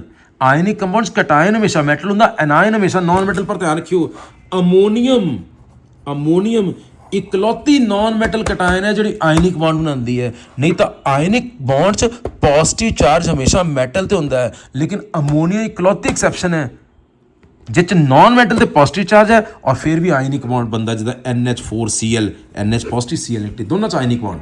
ਇਹ ਯਾਦ ਰੱਖਿਓ, ਆਬਜੈਕਟਿਵ ਦਾ ਇੰਪੋਰਟੈਂਟ ਕੁਐਸਚਨ ਹੈ। ਆਇਨਿਕ ਬੌਂਡ ਹਮੇਸ਼ਾ ਮੈਟਲ ਤੇ ਨॉन ਮੈਟਲ 'ਚ ਬਣਦਾ ਹੈ, ਜਿਸ 'ਚ ਕਟਾਇਨ ਹਮੇਸ਼ਾ ਮੈਟਲ ਹੁੰਦੀ ਹੈ। ਅਮੋਨੀਅਮ ਇਜ਼ ਇਕਲੌਤੀ ਨॉन ਮੈਟਲ ਕਟਾਇਨ ਵਿਚ ਫਾਰਮ ਆਇਨਿਕ ਬੌਂਡ। मैं 2-4 एग्जाम्पल कर देना आयनिक बॉन्ड दियाँ, फिर मैं रिकलेक्ट करूँगा आयनिक बॉन्ड डिटेल कल फिर करांगे। 2-4 एग्जाम्पल जिदा NaCl आ देखो, Na है 281, ये वैलेंस शेल 1 इलैक्ट्रॉन, क्लोरीन है 287, ये वैलेंस शेल 7 इलैक्ट्रॉन, 7 इन्हें एक देता उन्हें ले लिया। सो ये की बन गया Na पॉजिटिव Cl नेगेटिव, ये दोनों एक दूसरे को अट्रैक्ट करेंगे, that is called ionic bond. इदां ही CaF2 कैल्शियम ਹੁੰਦਾ 22882, कैल्शियम ਦੇ ਵੈਲੈਂਸ ਸ਼ੈਲਸ 2 ਇਲੈਕਟ੍ਰੋਨ, ਫਲੋਰੀਨ ਦੇ ਵੈਲੈਂਸ ਸ਼ੈਲ 7, ਫਲੋਰੀਨ ਦੇ ਵੈਲੈਂਸ ਸ਼ੈਲ 7। ਹੁਣ ਕੈਲਸ਼ੀਅਮ ਦੇ ਵੈਲੈਂਸ ਸ਼ੈਲ 2 ਹੈ, ਕੈਲਸ਼ੀਅਮ ਕਹਿੰਦਾ ਮੈਂ 2 ਦੇਣੇ ਆ ਤਾਂ ਨੋਬਲ ਗੈਸ ਬਣਨਾ, ਫਲੋਰੀਨ ਕਹਿੰਦੀ ਮੈਨੂੰ 1 ਚਾਹੀਦਾ, ਫਲੋਰੀਨ ਕਹਿੰਦੀ ਮੈਨੂੰ 1 ਚਾਹੀਦਾ। ਸੋ ਕੈਲਸ਼ੀਅਮ ਕੀ ਕਰੇਗਾ, 1 ਇਲੈਕਟ੍ਰੋਨ ਇਸ ਫਲੋਰੀਨ ਨੂੰ ਦੇ ਦੇਗਾ, 1 ਇਲੈਕਟ੍ਰੋਨ ਇਸ ਫਲੋਰੀਨ ਨੂੰ ਦੇ ਦੇਗਾ। ਕੀ ਬਣ ਜਾਏਗਾ ਬੇਟਾ, Ca2 positive F negative and F negative, यानी Ca2 positive F negative twice. MgO magnesium दे वैलेंस शेल 2 इलैक्ट्रॉन, मैग्नीशियम दे वैलेंस शेल 2 इलैक्ट्रॉन, ठीक है जी। ते आ ऑक्सीजन है, ऑक्सीजन दे वैलेंस शेल च है 6 इलैक्ट्रॉन। ਹੁਣ ਇਹ ਕੋ 2 ਹੈ, ਇਹ 2 ਦੇਣਾ ਚਾਹੁੰਦਾ, 6 ਵਾਲਾ 2 ਲੈਣਾ ਚਾਹੁੰਦਾ, ਇਹਨੇ 2 ਨੂੰ ਦਿੱਤੇ। ਸੋ ਮੈਗਨੀਸ਼ੀਅਮ ਬਣ ਗਿਆ 2 ਪੋਜ਼ਿਟਿਵ, O ਬਣ ਗਿਆ 2 ਨੈਗੇਟਿਵ। ਇਹ ਇੱਕ ਦੂਜੇ ਨੂੰ ਅਟਰੈਕਟ ਕਰਨਗੇ, ਸੱਚ bond is known as ionic bond. ਇਸ ਬੌਂਡ ਨੂੰ ਅਸੀਂ ਆਇਨਿਕ ਬੌਂਡ ਕਹਿੰਦੇ, ਠੀਕ ਹੈ ਬੇਟਾ। MgO ਇਹ ਦੇਖੋ Mg3N2, ਮੈਗਨੀਸ਼ੀਅਮ ਦੇ ਵੈਲੈਂਸ ਸ਼ੈਲ 2 ਇਲੈਕਟ੍ਰੋਨ ਹੈ, ਨਾਈਟ੍ਰੋਜਨ ਦੇ ਵੈਲੈਂਸ ਸ਼ੈਲ 'ਚ 5 ਇਲੈਕਟ੍ਰੋਨ। ਹੁਣ ਇਹਨੂੰ 3 ਚਾਹੀਦੇ, ਇਹ 2 ਦੇ ਸਕਦਾ, ਇਹਨੂੰ 3 ਚਾਹੀਦੇ, ਮੈਂ ਕੀ ਕੀਤਾ 2 ਨਾਈਟ੍ਰੋਜਨ ਬੁਲਾ ਲਏ। ਹੁਣ 2 ਨਾਈਟ੍ਰੋਜਨ ਕਿੰਨੇ ਚਾਹੀਦੇ, 6, ਇਹਨਾਂ ਨੂੰ 6 ਚਾਹੀਦੇ, ਇਹ 2 ਦੇ ਸਕਦਾ, ਇਹ 3 ਆ ਜਾਣ। ਇਹਨੇ 2 ਇਹਨੂੰ ਦਿੱਤੇ, ਇਹਨੇ 1 ਇਹਨੂੰ ਦਿੱਤਾ, ਇਹਨਾਂ ਰਲ ਕੇ 3 ਇਹਨੂੰ ਦਿੱਤੇ, ਇਹਨੂੰ ਵੀ 3 ਮਿਲ ਗਏ, ਇਹਨੂੰ ਵੀ 3 ਮਿਲ ਗਏ, ਯਾਨੀ Mg2 ਪੋਜ਼ਿਟਿਵ 3 ਜਾਣੇ ਆ, N3 ਨੈਗੇਟਿਵ 2 ਜਾਣੇ। ਉਹ ਬੌਂਡ ਜਿਹੜਾ ਕੰਪਲੀਟ ਟ੍ਰਾਂਸਫਰ ਨਾ ਬਣੇ that is called ionic bond. ਦੁਬਾਰਾ ਇੱਕ ਵਾਰ ਬੇਟਾ ਸਾਰਾ ਰੀਕਲੈਕਟ ਕਰਦੇ ਹਾਂ, ਇਸ ਦਾ ਧਿਆਨ ਨਾਲ ਸੁਣਿਓ। ਪਹਿਲੀ ਗੱਲ, ਬੌਂਡ ਕੀ ਹੈ, ਉਹ ਫੋਰਸ ਆਫ ਅਟਰੈਕਸ਼ਨ ਜਿਹੜੀ ਮੋਲੀਕੂਲ 'ਚ ਐਟਮ ਨੂੰ ਪਕੜ ਕੇ ਰੱਖੇ। ਬੇਟਾ ਧਿਆਨ ਨਾਲ ਸੁਣਿਓ, ਯਾਦ ਹੋ ਜਾਏਗਾ। ਉਹ ਫੋਰਸ ਆਫ ਅਟਰੈਕਸ਼ਨ ਜਿਹੜੀ ਮੋਲੀਕੂਲ 'ਚ ਐਟਮ ਨੂੰ ਪਕੜ ਕੇ ਰੱਖੇ ਉਹ ਬੌਂਡ ਹੈ। ਕੁਐਸਚਨ ਹੈ ਬੌਂਡ ਬੰਦਾ ਕਿਉਂ ਹੈ, ਬੌਂਡ ਬੰਦਾ ਕਿਉਂ ਹੈ। ਨੋਬਲ ਗੈਸ ਹੈ NH2NP6, ਸਾਰਿਆਂ ਨੂੰ ਪਤਾ ਨੋਬਲ ਗੈਸ ਦੇ ਵੈਲੈਂਸ ਸ਼ੈਲ 'ਚ 8 ਇਲੈਕਟ੍ਰੋਨ ਹੈ, ਹੀਲੀਅਮ ਤੋਂ ਇਲਾਵਾ ਉਹਦੇ ਕੋਲ 2 ਹੈ। ਨੋਬਲ ਗੈਸ ਦੇ ਵੈਲੈਂਸ ਸ਼ੈਲ 'ਚ 8 ਇਲੈਕਟ੍ਰੋਨ ਹੈ ਔਰ ਸਾਰਿਆਂ ਨੂੰ ਪਤਾ ਬਹੁਤ ਸਟੇਬਲ ਹੈ। ਹਰ ਐਟਮ ਕੋਸ਼ਿਸ਼ ਕਰਦਾ, ਹਰ ਐਲੀਮੈਂਟ ਕੋਸ਼ਿਸ਼ ਕਰਦਾ ਕਿ ਮੇਰੇ ਵੀ ਵੈਲੈਂਸ ਸ਼ੈਲ 'ਚ 8 ਇਲੈਕਟ੍ਰੋਨ ਹੋ ਜਾਣ ਤਾਂ ਕਿ ਮੈਂ ਵੀ ਨੋਬਲ ਗੈਸ ਦੀ ਤਰ੍ਹਾਂ ਸ਼ਾਂਤ ਬਣ ਜਾਵਾਂ। ਇਸ ਰੂਲ ਨੂੰ ਕਹਿੰਦੇ ਆਕਟੇਟ ਰੂਲ। ਪਰ ਕੀ ਇਹ ਫਾਈਨ ਰੂਲ ਹੈ? ਨਹੀਂ, ਇਹ ਫਾਈਨ ਰੂਲ ਨਹੀਂ ਹੈ, ਕਿਉਂਕਿ ਜੇ ਫਾਈਨ ਰੂਲ ਹੁੰਦਾ ਤੇ ਜਿਸ ਕੇਸ ਵੀ ਹਾਈਡਰੋਜਨ ਹੈ ਉਹ 'ਚ ਆਕਟੇਟ ਕਦੀ ਕੰਪਲੀਟ ਨਹੀਂ ਹੋ ਸਕਦਾ। ਨੰਬਰ 2, ਜੇ 8 ਇਲੈਕਟ੍ਰੋਨ ਪੂਰੇ ਕਰਨੇ ਹੁੰਦੇ ਤਾਂ BeCl2 ਕਿਉਂ ਬਣਿਆ? ਬੈਰੀਲੀਅਮ ਕੋਲ 2 ਸ਼ੇਅਰ ਕੀਤੇ 4 ਹੋ ਗਏ। ਇਹਦੇ BF3 ਕਿਉਂ ਬਣਿਆ? ਬੋਰੋਨ ਕੋਲ 3 ਸ਼ੇਅਰ ਕੀਤੇ 6 ਹੋ ਗਏ। ਇਹ ਸ਼ੇਅਰ ਕਰਨ ਦੇ ਬਾਵਜੂਦ ਵੀ 8 ਪੂਰੇ ਨਹੀਂ ਹੋਏ, ਇਹਨਾਂ ਨੂੰ ਕਹਿੰਦਾ ਇਲੈਕਟ੍ਰੋਨ ਡੈਫੀਸ਼ੀਐਂਟ। ਸ਼ੇਅਰ ਕਰਨ ਦੇ ਬਾਵਜੂਦ ਇਲੈਕਟ੍ਰੋਨ ਘੱਟ ਹੈ। ਤੀਸਰਾ, ਜੇ ਆਕਟੇਟ ਹੀ ਕੰਪਲੀਟ ਕਰਨਾ ਹੁੰਦਾ ਤਾਂ ਸੁਪਰ ਆਕਟੇਟ ਕਿਉਂ ਬਣਦੇ? 8 ਤੋਂ ਅੱਗੇ ਕਿਉਂ ਨਿਕਲ ਗਏ? ਜਿੱਦਾਂ PF5 ਫਾਸਫੋਰਸ को 5 ਸ਼ੇਅਰ ਕੀਤੇ 10 ਹੋ ਗਏ, ਵੀ 8 ਚਾਹੀਦੇ ਸੀ 10 ਤੇ ਕਿਉਂ ਪਹੁੰਚ ਗਏ? ਸਲਫਰ को 6 ਸ਼ੇਅਰ ਕੀਤੇ 12 ਹੋ ਗਏ, 8 ਚਾਹੀਦੇ 12 ਕਿਉਂ ਹੋ ਗਏ? ਸੁਪਰ ਆਕਟੇਟ ਕਿਉਂ ਹੈ? ਚੌਥੀ ਗੱਲ, ਹਰ ਕੋਈ ਚਾਹੁੰਦਾ ਸੀ ਨੋਬਲ ਗੈਸ ਬਣਨਾ ਤਾਂ ਕਿ ਜ਼ਿੰਦਗੀ ਸ਼ਾਂਤ ਹੋ ਜਾਵੇ। बाद चो पता लगा नोबल गैस तो आप रिएक्ट कर दे, फिर नोबल गैस बनना क्यों। अगला पॉइंट, जो ऑक्टेट रूल ही फाइन रूल हो तो जिहदे को ऑड इलैक्ट्रॉन है उस कभी ऑक्टेट कंप्लीट हो ही नहीं सकता। NO NO2 O2 1 एक्टिव, इन्हां च कभी ऑक्टेट कंप्लीट हो ही नहीं सकता। फिर ऑक्टेट रूल तो फाइन रूल नहीं है। फिर दूसरा कारण की है, दूसरा कारण है जब दो एटम नेड़े आते हैं कुछ नवीं अट्रैक्शन आती है, कुछ नवीं रिपल्शन आती है। अट्रैक्शन च हमेशा एनर्जी बाहर निकलती है, रिपल्शन च एनर्जी वधदी है। अगर कुल मिला के एनर्जी बाहर निकले यानी अट्रैक्शन ज़्यादा हो या तगड़ियाँ हो, कुल मिला के एनर्जी बाहर निकले, जो एनर्जी बाहर सिस्टम स्टेबल बॉन्ड बनेगा। ठीक है। सो जो दो एटम नज़दीक आते हैं कुछ अट्रैक्शन आती है, कुछ रिपल्शन आती है। अगर अट्रैक्शन डोमीनेट कर जाए कुल मिला के एनर्जी बाहर निकलेगी, बॉन्ड बन जाएगा। जिद्दां जो दो हाइड्रोजन एटम नज़दीक आए, जो दो हाइड्रोजन एटम नज़दीक आए, ध्यान याद करो। ठीक है, मैं पेज लेवल जो दो हाइड्रोजन एटम नज़दीक आए, आ देखो तो दो नवी अट्रैक्शन आई सी, दो रिपल्शन आई सी, पर अट्रैक्शन डोमीनेट कर गई सी, तगड़ियां सी, कुल मिला के एनर्जी बाहर निकली। आ देखो जो दो हाइड्रोजन एटम नज़दीक है अट्रैक्शन डोमीनेट कर गई, एनर्जी घटेगी घटेगी, इत्थे अट्रैक्शन बिल्कुल जबरदस्त होगी, इत्थे बॉन्ड बन गया। वो तो ज़्यादा नज़दीक लाओगे फिर रिपल्शन होएगी। यानी जो दो हाइड्रोजन एटम नज़दीक आ रहे सी अट्रैक्शन डोमीनेट कर गई, बॉन्ड बन गया। पर जो दो हीलियम नज़दीक आए तो अट्रैक्शन 4 सी, रिपल्शन 5 सी, रिपल्शन डोमीनेट कर गई हैं। इस करके ग्राफ इदा बने, रिपल्शन डोमीनेट कर गई हैं, He2 कभी भी नहीं बनेगा। हो गया जी। सो इस करके बॉन्ड कदों बनता है, जो दो एटम नज़दीक आन अट्रैक्शन डोमीनेट करे ताकि कुल मिला के एनर्जी बाहर निकल जाए। क्योंकि एनर्जी बाहर निकल गई स्टेबल बॉन्ड बन जाएगा। लुइस डॉट सिंबल, लुइस कहता किसी का भी सिंबल लिखना जो कैल्शियम है 2882 कहता सारा लिखने की लोड़ नहीं, कैल्शियम लिखो बस बाहर वाले 2 इलैक्ट्रॉन डॉट की फॉर्म शो कर दो। नाइट्रोजन 725 कहता सारा लिखने की लोड़ नहीं, बस बाहर के 5 इलैक्ट्रॉन डॉट की फॉर्म शो कर दो। कहता हिस्सा तो इन्होंने लेना, इन्हों खुश करना जरूरी है। This is Louis dot symbol. उसके बाद आयनिक बॉन्ड या इलैक्ट्रोवैलेंट बॉन्ड, वो बॉन्ड जो बने बाय कंप्लीट ट्रांसफर। ये होंगे कि एक एटम के वैलेंस 1 या 2 इलैक्ट्रॉन वो इलैक्ट्रॉन देना चाहता है, दूसरा एटम क्लोरीन वर्गा वो वैलेंस 7 इलैक्ट्रॉन वो इलैक्ट्रॉन लेना चाहता है। इन्हें देता उन्हें ले लिया, इन्हें देता है तो कि चार्ज आ गया पॉजिटिव, उन्हें ले लिया उत्ते कि चार्ज आ गया नैगेटिव। ये पॉजिटिव नैगेटिव एक दूसरे खिंचणगे, that bond is called ionic bond. Ionic bond बनता बाय कंप्लीट ट्रांसफर। इत्थे one atom has a tendency to lose 1 और more electron, other atom has a tendency to gain electron. जो lose करता उत्ते आ जाएगा पॉजिटिव चार्ज, जो gain करता उत्ते आएगा नैगेटिव चार्ज। ये पॉजिटिव नैगेटिव खिंचणगे, आ खिंचण नूं कहंदे आयनिक बॉन्ड। इन्हें जिन्ने दिते या उन्हें जिन्ने लिते that is called their electrovalency. Ionic bond हमेशा मैटल ते नॉन मैटल बनता, मैटल पॉजिटिव ते non metal negative. So ionic bond positive charge हमेशा मैटल ते होएगा, बस अमोनीयम इकलौता नॉन मैटल कटायन है जो आयनिक बॉन्ड बनाता है। हुण ध्यान नाल सुनियो, अमोनीयम हुण आयनिक बॉन्ड पॉजिटिव या नैगेटिव है। हुण पॉजिटिव आता हर पासे नैगेटिव खिंचण दी, पॉजिटिव हर डायरेक्शन तो नेगेटिव खिंचेगा, नेगेटिव हर डायरेक्शन तो पॉजिटिव खिंचेगा। इस करके ionic bond is non directional.